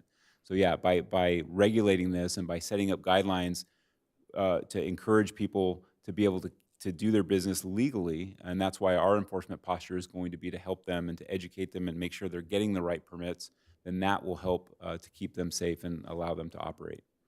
And this is not just for food vendors, it's for any sidewalk vendor. Correct. That is correct. So on page 11 of the ordinance, it says that merchandise such as banners, feather flags, flags, and pennants must be displayed directly on the cart and may not extend above or beyond the cart. That's correct. So what will you do because I've seen several vendors where there's, giant flags and they're flying everywhere Right. and they're blocking other businesses and things like that. What would you do in that regard? If you see that, what would you do? Well, in the case like that, we would contact the vendor and we would ensure that they understand what the rules are. Obviously, they would have to have a seller's permit because that's required by the ordinance. And then, again, we would attempt to get compliance because it's not a criminal violation; it's an administrative fine. But there are prescribed penalties for that. So, a first offense, I believe, would be a $250 fine. And if we had somebody that said, "Hey, we're not going to take them down," but again, the intent is to not create confrontations in these situations, to have the police go out and really try to educate them and say, "Look, you have this permit. Your flags are too high. You got to bring them down," and make sure they comply. I think that's really the best outcome in those situations is that when we do get them to try to gain their compliance and handle it that way. As I was reading through this ordinance, there was a lot that depended on the chief. Yes. And you're retiring soon. That's true.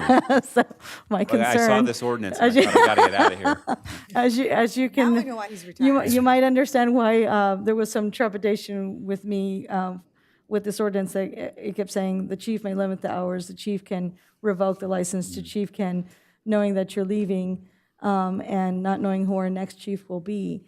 Will there be some standards that you will set before you leave? And I know, you mentioned staffing issues, so that there is a standard, because I would hate for us to get a new chief and then all of a sudden those standards, are in a different periphery. Does that make sense? It makes sense. The beauty of this is it's in the municipal code and the language is in there. And so it's a procedure. And in order for us to change that procedure, it would have to come back before the council and say, well, we're gonna make an amendment to this. So, this is basically,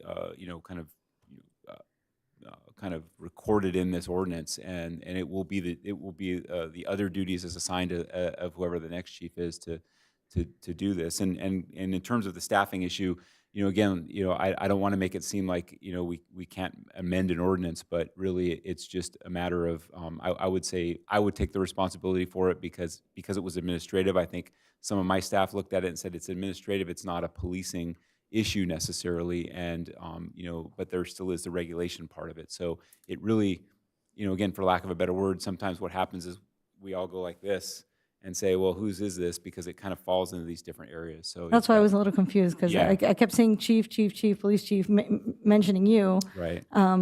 Or your position, shall we say, but I was thinking administrative code enforcement in the back of my head. So would Right. you work with code enforcement, or how? Absolutely, yeah, and that's how these things come about, is we work together with them, and there are times when code enforcement isn't here. So, like for instance, something shows up on a weekend or late at night, then the police, it falls to us to go out there and make sure that they're in compliance with any of these ordinances. So, yeah, we work closely with code enforcement.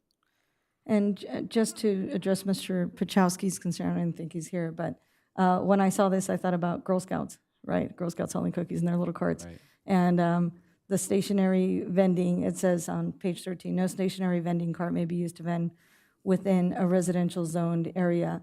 But it says the roaming sidewalk vendor may use a roaming vending cart within a residential zone, but must move continuously. So if the Girl Scouts are there with their little carts and they stop and make a sale, as long as they keep moving, they're cool. Right. Yes. Exactly. Okay, I just wanted to, we got a lot of Girl Scouts here. And then I thought this was interesting, and maybe you could shed some light on this. It says, and this is page 13, under subsection S, second paragraph. Once a roaming sidewalk vendor has moved from a vending location, the roaming sidewalk vendor may not return to that location for 30 minutes. Can you explain I'm just trying to understand what the logic is for that. That's, I think the intent of that is so somebody doesn't roll a cart into an area and stop in one place, and then now they've become stationary, but they can say, well, we're roaming because we have wheels. What this does is kind of affect like what we do with a vehicle that's been abandoned, that has to move every 72 hours. You have to be able to show that you're not stationary, so you've got to move. So I think that's just set, for the guidelines to make sure that somebody doesn't just, put wheels onto a cart and stage it in one area and then never move. Okay, and then I saw that you're in compliance with the ability to pay determination, so you can't just find someone, you have to see if they have an ability to pay, and it does have the appeals process in there. Right. I was looking for, and maybe I missed it, so please correct me if I'm wrong. Is there something in here where, in the state ordinance, SB 946, it says that if you don't have a social security number, you can use other identification in lieu of that? Is that in this ordinance? I believe It is on page 8, 5-4505A1. Right. I knew it was in there. I wasn't sure on the page. Yeah. Okay, and what is the cost of a sidewalk vending permit? I know it says we have to have a city and a state vending permit. So what is the cost for a city vending permit, and what do they need? That is in the resolution, $215 for a new permit, $86 for a renewal. And that's per year? That's correct. Okay. And is that income-based too, or that's just the cost?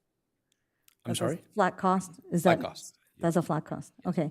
And then my last question, on page 11, again, it states, a sidewalk vendor must maintain a clean and trash-free 50-foot radius from a cart. So if they have, a trash cart there so people can throw their trash, then that would be okay, right? Like a bucket? I guess the intent of that is to make sure that they're just not, dropping stuff all over the sidewalk and it just becomes, a pile that's there. But yeah, if they have a trash can there, it's fine. It's completely within compliance. Okay, and the restrictions that we are putting in place, again, are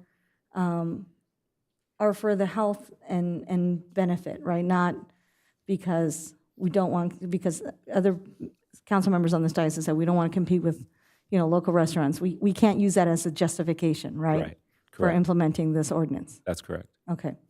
My next question is on page 19, where you talk about there's permits, exemptions for charitable, religious, and nonprofit organizations, but it says they are required to register with the chief of police in accordance with this chapter. Mm-hmm. So if a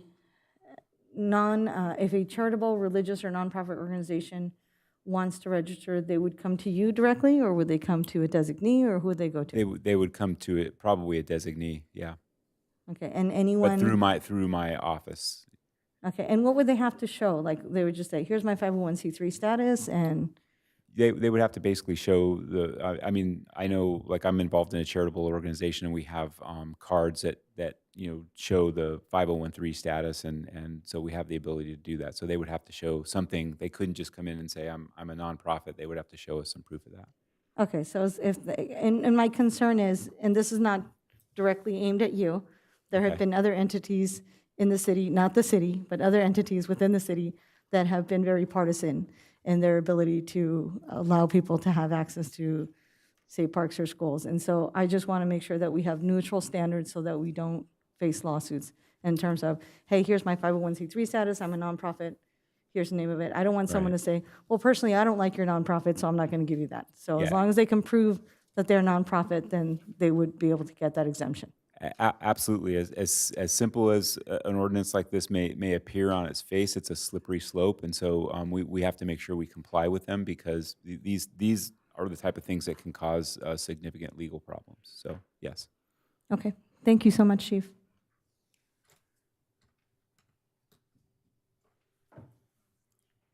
Mike has a question. When you have the food vendors that are making food on the sidewalk, making food from scratch or whatever, do you coordinate with county health on any of your stops? We do, yeah. So we'd have to coordinate with them just to find out if they actually have the required permits. So they're going to have to bring that in at the time that they get the permit. They're going to have to show their environmental, the county department permit. So yeah, we would coordinate with them if that was occurring. So. Okay, is there any time that you can think of or imagine that when you have these, and I'm talking just setting up tables and pop-up tents, and I mean, as far as I know, with county health, to have a food making place where you're making the food from scratch, you have to have hot and cold running water, latrines, and all kinds of other requirements. Their requirements are pretty stringent in terms of the health part of it. And those haven't changed with this state ordinance that passed in 2018? No. Okay, thank you very much.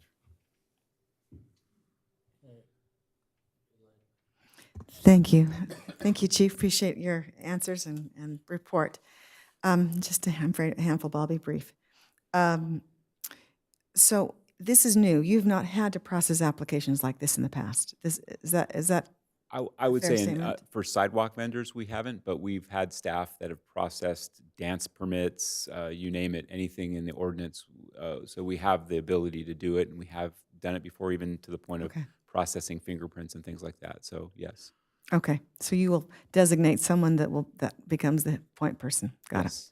I will note, on page 18 is chapter 12, which is what we're slightly modifying, the solicitor's permit. It's a similar process. Got it. Okay. Is a table considered the same thing as a cart? So everything that talks about a cart, if someone puts out a table, is that the same thing? No. A cart would have to be a wheeled. No, a cart is actually a table. If you look at the definition on page 6, at the bottom, a cart includes a stand, table, display, or other. Okay. Yep. That, right. Okay. Yes. Okay, thank you. Page 12, it says that for some of these carts, they have to operate within 200 feet of approved toilet and hand washing facilities. And I wanted to know what was meant by approved. Does the vendor have to, have communicated with someone and gotten their okay saying, yes, your customers can use this? Or can they just say it's approved because they're near a gas station and they know the gas station has latrines? No, they can't just, to your second point, no, they can't just do that. They have to actually have some communication. So anyone who is vending food has to have some type of a restroom facility available within 200 feet. Is that accurate? Right. Yes. And correct. as part of that paragraph, enforceable contract between the private property owner and the stationary sidewalk vendor for those services. Okay. So yes. Okay, thank you. Page 17 talks about the appeal process. This is Brian Gabler, Mr. City Manager. You are the person they appeal to, according to what's there. Yeah, I missed that one, apparently. So page 17, appeals the city manager, and you are the one that sets the hearing. So I wondered, is the city council the hearing body for appeals, or what? How does that all work? No, it would end with the city manager. It's similar to the massage ordinance. Yeah, the massage ordinance, same way. Okay. Page 19, 12.04 is regarding charitable and religious entities and restrictions. Is this new to our code, or has this been in? This exists. This is existing currently in our code? That's correct. Okay. That's correct. Okay, I was just trying to understand this was something new. Okay, thank you. I have one more question, if I may, Mayor. Okay. One, you said. One more. The sidewalk, the administrative fines are $250 for their first violation. $500 for the second violation, $1,000 for the third violation. I know some people who would see these fines and say, you know, we passed a RV ordinance and that, you know, we wouldn't even pass a $50 fine, right, for RV violations, but these violations are going to be so high. And I realize that there is a part of the ordinance that is based on income, but this seems exorbitant compared to other laws that we have. So how do we know that there's going to be equity in terms of enforcement of this law? Will there be an education program? We gave a very long, 6 months for educating people on the RV ordinance, and that has been pulled back yet again and not enforced. Are we going to allow the same 6-month education or grace period for sidewalk vendors?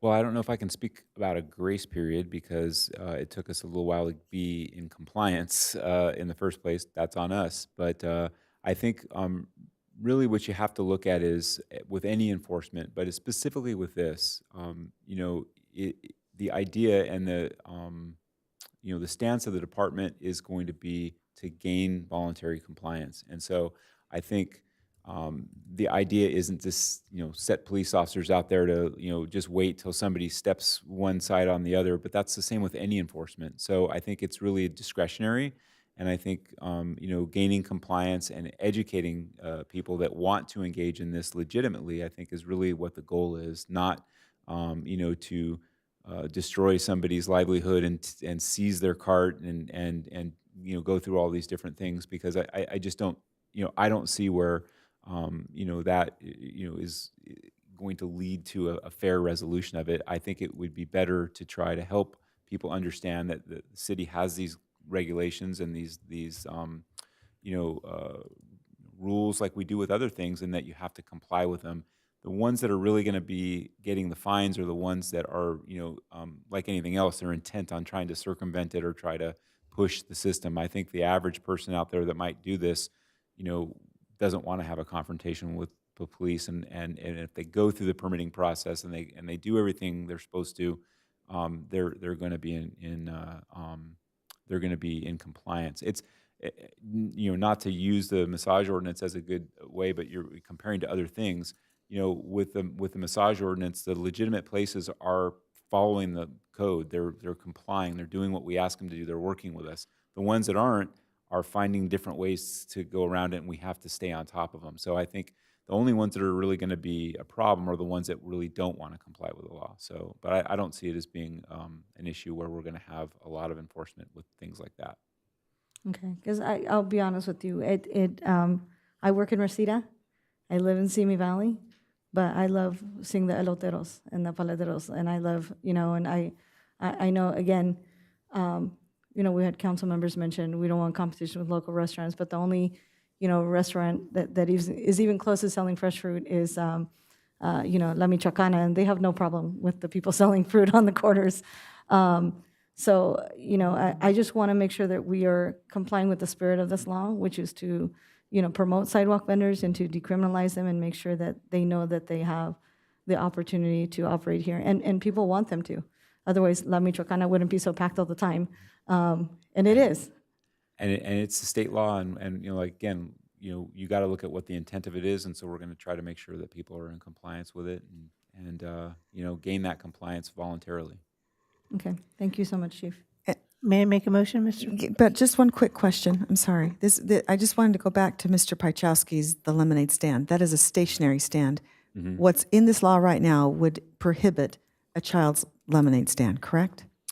They could put it on their grass instead of the sidewalk. Yeah. Well, that's Well, and that's yeah. why do we need to Yeah. write it in? I mean, it goes back to the letter of the law. Excuse me. No, that's okay. Go ahead. We have trained officers, we have trained code enforcement people, and we have a long history of spirit of the law versus letter of the law. I don't think it's an issue. I would really like to hear what the chief would say if one of his officers went out and cited a I don't You want, name it. I mean, is this really an issue that we need to well, no, discuss? the question, only because it's happened elsewhere. I only, if it needs to, if, I would hate for a child to feel, to What be age limit are you gonna put then? middle school. High school, they got to do something else. No, I'm kidding.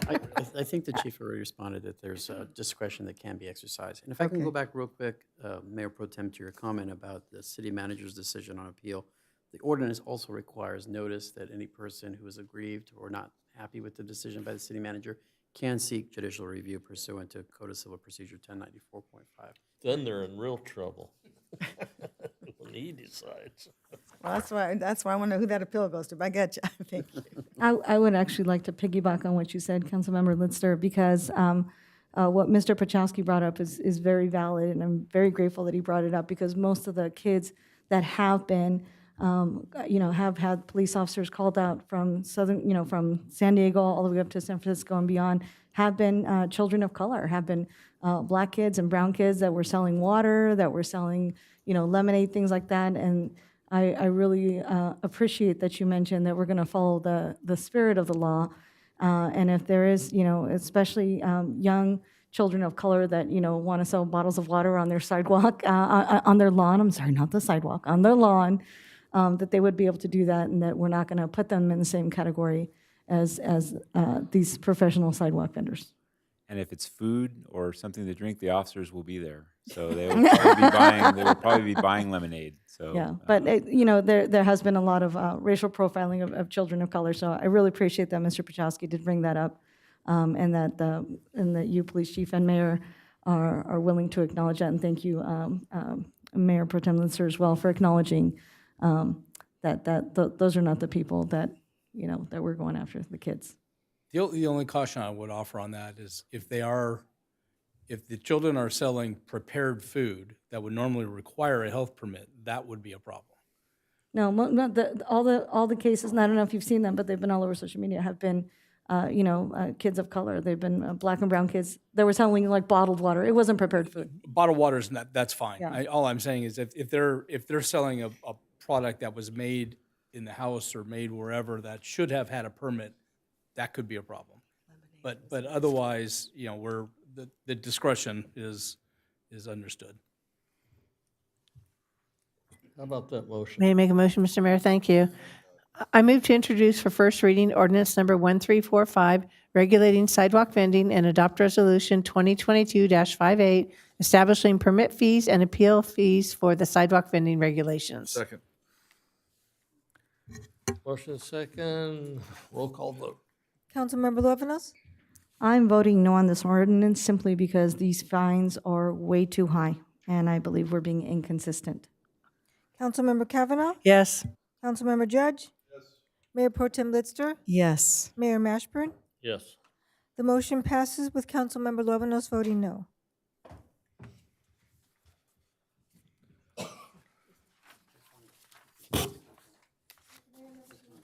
Mr. Mayor, members of the City Council, next on the agenda is item 10A, City Council Member Reports. Councilmember Judge. Thank you, Mr. Mayor. On Thursday, October 13th, I attended the Community Council lunch. They had an event planning meeting. It was very informative. Talked all about how the nonprofits put on events here in our city, and it gave pro tips from all the people that have done event planning for the other nonprofits to put on events. On Friday, October 14th, I attended a ribbon cutting at Sarah's house. It is in our Free Clinics Community Center, or the Under One Roof Project, as it was called before. Great organization. I'm glad to see that they have a place now. As they were working out of a garage, now they've got an office front kind of place, which is very nice. Later that evening, I attended the Moore Park Kiwanis poker tournament over at Enegren Brewery. I love helping out the Kiwanis or the Rotary when they do things for the community. It's always fun, and they do great work for our communities. On Friday, October 21st, I attended the grand opening of the Fountainwood Estates. There's 13 homes being built over there, and they are cheaper than the ones being built at Cooner and the 118 freeway. So take a look at them. On October 22nd, I attended the Arts and Crafts Fair over at the Senior Center, bought a couple things from some craft vendors over there, really nice products. It was well attended. I thank the Rotary Club of Simi Valley. I think it was a sunrise? Pancake breakfast? Noontime, sorry. Don't want to get those clubs mixed up. The Noontime Club for putting on the pancake breakfast for the seniors and everybody at the Arts and Crafts Fair. Everybody had a great time, and the coffee was good. Thank you, Rocky.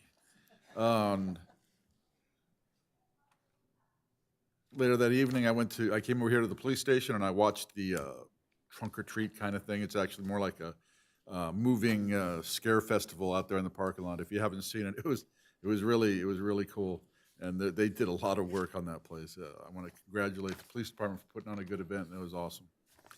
Oh, and Sunday, I attended the Taste of LA Magazine Food and Wine event up at Hummingbird Nest Ranch. That was an amazing event. Talk about food, and Maker's Mark was out there, all kinds of food vendors. Unfortunately, most of them were from LA because of the LA Food and Wine event. But it was a very well-attended event, and everybody was having a great time. And everybody was really impressed with Hummingbird, the ones that had been there for the first time. And today, I had the honor and privilege to speak to the Simi Valley High School government class, 3 of them, for 3 hours, which is why my voice might sound a little haggard. I don't really speak that much, as everyone knows. 3 hours was testing, but I had to set the record straight on a bunch of things being spread about me, and the students were very receptive, and we had a really good time. And I want to thank, now I'm drawing a blank on his name, the teacher that invited me, but he knows who he is. And that's my report.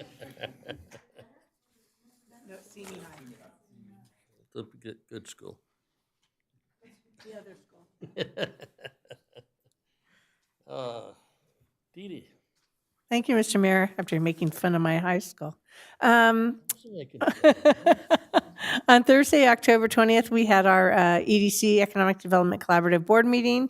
A lot of good things coming forward on that. I'll wait until I have some details. I know we're working on a loan contract. Did you get it? He sent me an email saying he was, okay, good. Okay, good. Yeah, sometimes you have to stay on people that are super busy to get anything accomplished. So we had that, and that evening I had the pleasure of attending the Citizens Academy. That is a wonderful event, and the people that attend that enjoy it so much. Janet Segi does a great job, and I'm always invited the last night when they have the canines. So everyone's really in a good mood because they want to see all those dogs. And we have a great team of 4 canine handlers and 4 dogs. They're very funny. Officer Martin is a comedian on the side, I think, and he does a great presentation to the Citizens Academy. On Friday, October 21st, I also attended the grand opening for the Fountainwood Estates housing tract up in pretty much the top of the Texas tract. It's on a street called Summit, and I went, okay, now I kind of understand why, because you're pretty much all the way up there. The homes are beautiful. They were very nice. They had 2 models that were open. We were able to visit those. And the rest of the weekend I spent with my little grandson who broke his arm. So had to kind of babysit him a little bit. So you got to spoil them when they break their arm. So that's it for me, Mr. Mayor. Thank you. Councilmember Luevanos. Mayor, my phone died, so I don't have all my events, but I will go off of what the calendar is. The weekend of Saturday, October 15th, and actually Friday, October 14th, 15th, 16th, I was with the Girl Scouts camping up at Lake Green Valley. If you've never been up there, really fun. So I was there all weekend, so I can go to any city events because I was off being a youth mentor with the Girl Scouts, and we had a great time. I highly recommend going up there. If you haven't gone, they have great fishing and hiking up there. On Saturday, October 22nd, I met with some of the Black civic leaders from Ventura County about a possible grant for a Black voter participation project to get out the vote for Black residents in Ventura County. So I'm really excited about the possibility of that. And then I went to the Senior Center Fall Arts and Crafts Fair. I, too, made a good dent in my wallet. There's a lot of cool stuff there. And there's several other, several of them said they're going to be at the St. Peter Claver. 50th anniversary, and they're going to be at the November 5th is when St. Peter Claver is, I have to promote, it's my own church, is going to be doing their their Christmas Festival of Arts and Crafts, so I have to promote them. And then Sunday, October 23rd, I was gone all morning running with another group of students. Students Run LA, we ran a 10K in La Puente and had a great time. That's my report. Okay, Mayor Pro Tem Litster. Thank you, Mayor Mashburn. I think I was following Mike around just a little bit. On Friday, October the 14th, I too attended the ribbon cutting for Sarah's House. Wonderful service that they provide to expecting women before and after their birth. And I'd like to mention too that they also they were also celebrating or also making people aware of Tiny Treasures, which is their fundraising arm, which is they're on Tampa Street, and they have a wonderful shop there for secondhand clothing for children. And so we encourage that to support Sarah's House, go spend some money at Tiny Treasures, and that would be wonderful for them.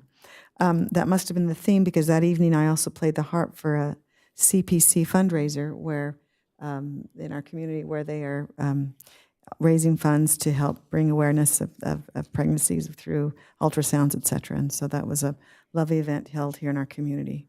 On Saturday, October 15th, unfortunately, I wasn't able to make it to Carmen Ramirez's Celebration of Life, but I just wanted to mention that took place at Pacific High School Outdoor Stadium. It was a large event, and just, again, she is missed. Other fun personal things, played the harp at the Westlake Symphony on October 16th, and it was in Disneyland on October 18th, but I shouldn't mention that kind of stuff, should I? Let's keep it on focus. Wednesday, October 19th, I attended on behalf of the city, the Options for Youth Charter School, their spooky back to school night. Just want you to make people aware of that is formerly the OFL, or Opportunities for Learning, and they have been in our community for some time. Their new name has been about a year now, Options for Youth. They are right next door to the junkyard, and just want to make people aware that they really have a wonderful business model, that they work with high school. It's a charter school that works with high school age students that are trying to complete and graduate. And their model's a little bit different than some of what's being offered by other entities in our city, in that a student who's working through them takes 1 or 2 courses, maybe 3 courses at a time, works through packets, completes them, and goes on to another subject. So for some students, it's a model that really works. And I know in the past I've helped 2 or 3 students graduate through OFL. So I was pleased to learn what they're doing here in our community. And as I mentioned, right now they are probably servicing about 80 of our students here in our community. On Thursday, October the 20th, I attended the VCOG Administration Committee meeting, as I'm on their administration committee. One of the things that were discussed is the the REAP 2 funds that are available and how VCOG may be applying to use them. They have 4 different projects that they're thinking about as far as how to use the funds: application administration, 2022 housing legislation and technical assistance, to review housing elements, programs, review and outreach. And project 4, which I said, wait a minute, we as a council just said we are not really in favor of what's going on here, but is to kind of evaluate code amendments that would be necessary for SB 6 commercial conversion to housing. Anyway, these are possible projects. I mentioned them because it's not in stone, and if our planning commission or planning department has any recommendations for better usage of these REAP funds, please share them with VCOG. They're applying for this money. It's in that time where those funds can be allocated, and I'd love them to be used specifically for ways that it might benefit our planning department. So I mentioned that process going on. I appreciated my visit with our city manager, Mr. Gabler, on that day as well. Thank you. On Friday, October the 21st, I was invited to speak at New Beginnings, where they were having a women's conference, a lovely congregation here in our community that's located kind of on Sycamore and Alamo. Dr. Marcia Clark is their pastor, one of their pastors, but it was just a wonderful women's group, and they talked about taking your position. And so it was a lovely conference to be part of. Saturday, October 26th, this is where I followed Mike around, Fall Arts and Crafts Fair. I have a wreath on my front door. Thank you very much. That came from that. I too poked my head into that wonderful pancake breakfast. You could smell it outside, the bacon cooking.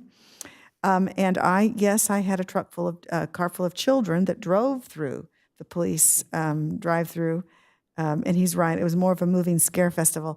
It was very interesting as I had my daughter and her husband, who are not from this area, with me in the car, and their children. As we're driving through, my son-in-law was commenting, what a wonderful way for children to learn to love the police and to enjoy being and recognize that relationship. So he really thought it was a lovely model. The glow sticks they handed out were the best part, I thought.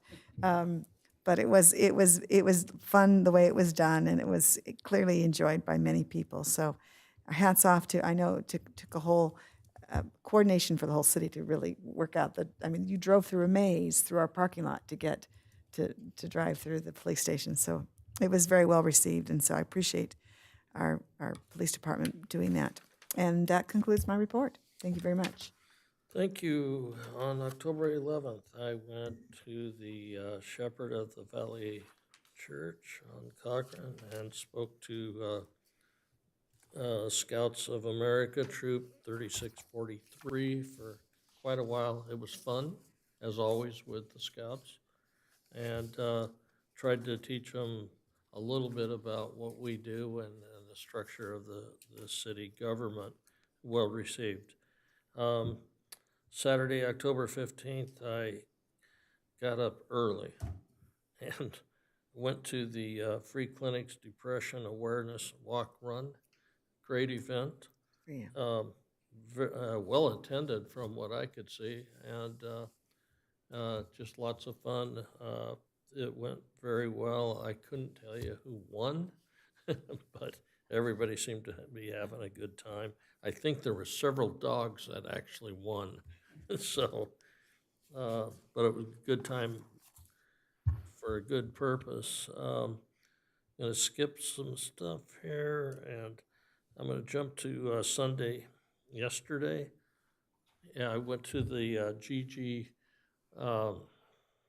what's the name? Gigi's Playhouse.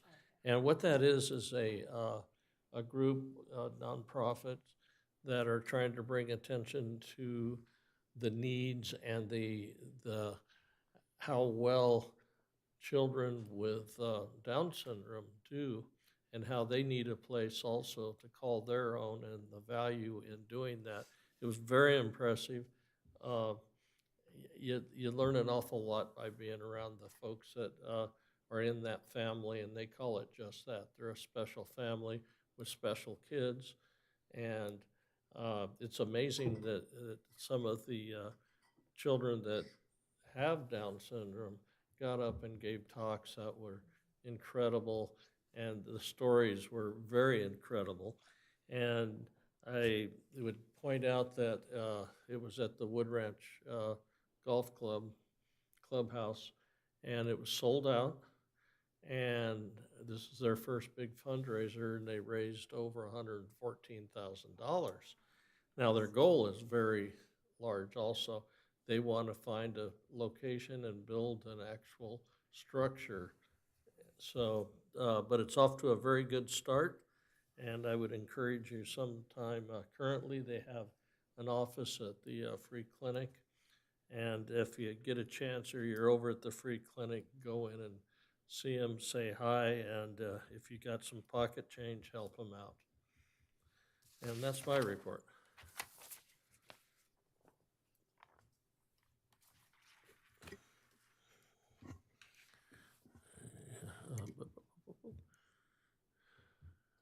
Okay, 10B, time for new agenda items. Mayor, I have two requests. Okay, The first one is for Hindu Heritage Month.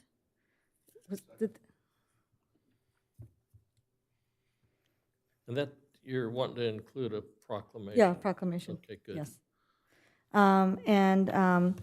The second one is I would request the city council consider a violation of code of ethics by a current planning commissioner for a future agenda item. Okay, I'll second.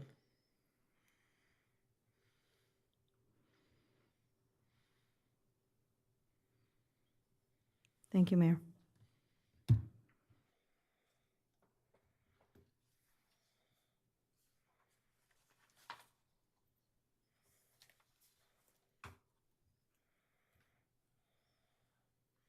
I'm sorry, I have one more request for next year. October is Domestic Violence Awareness Month. Could we get that for next year? Thank you. Okay, time to adjourn. However, we have to recognize those that are no longer with us. And we do have a person tonight, but I want to ask Councilmember Kavanaugh to introduce this person and tell us, you're obviously much closer to him. Oh, thank you, Mr. Mayor. We'd like to adjourn our meeting tonight in memory of Edward Laranjo. I knew him as Mr. Laranjo for years and years and years. So Ed and his wife Joan moved here in 1965. They came from Massachusetts, and he never got over being a Boston Red Sox fan. It's the only thing I didn't like about the family. Still don't like. Ed worked at Rocketdyne and then at Northrop, where he retired from. He also, they were members of St. Rose of Lima, and he was a volunteer there until we lost him recently at 87 years old. Ed's biggest legacy is his 5 kids, and 3 of the 5 still live here in Simi Valley and have raised their families here.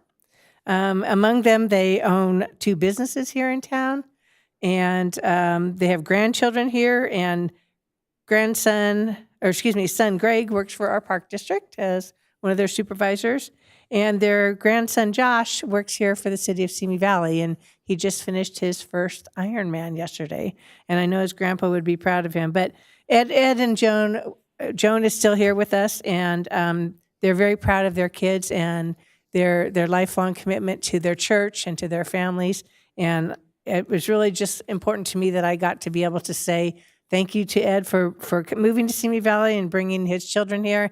And his oldest daughter and I have been friends since we were sophomores in high school. So it was very nice to see all the people at the service saying goodbye to him and rest in peace. And thank you for letting me make these comments. Appreciate it. Thank you for making them. Appreciate. And with that, the meeting is adjourned.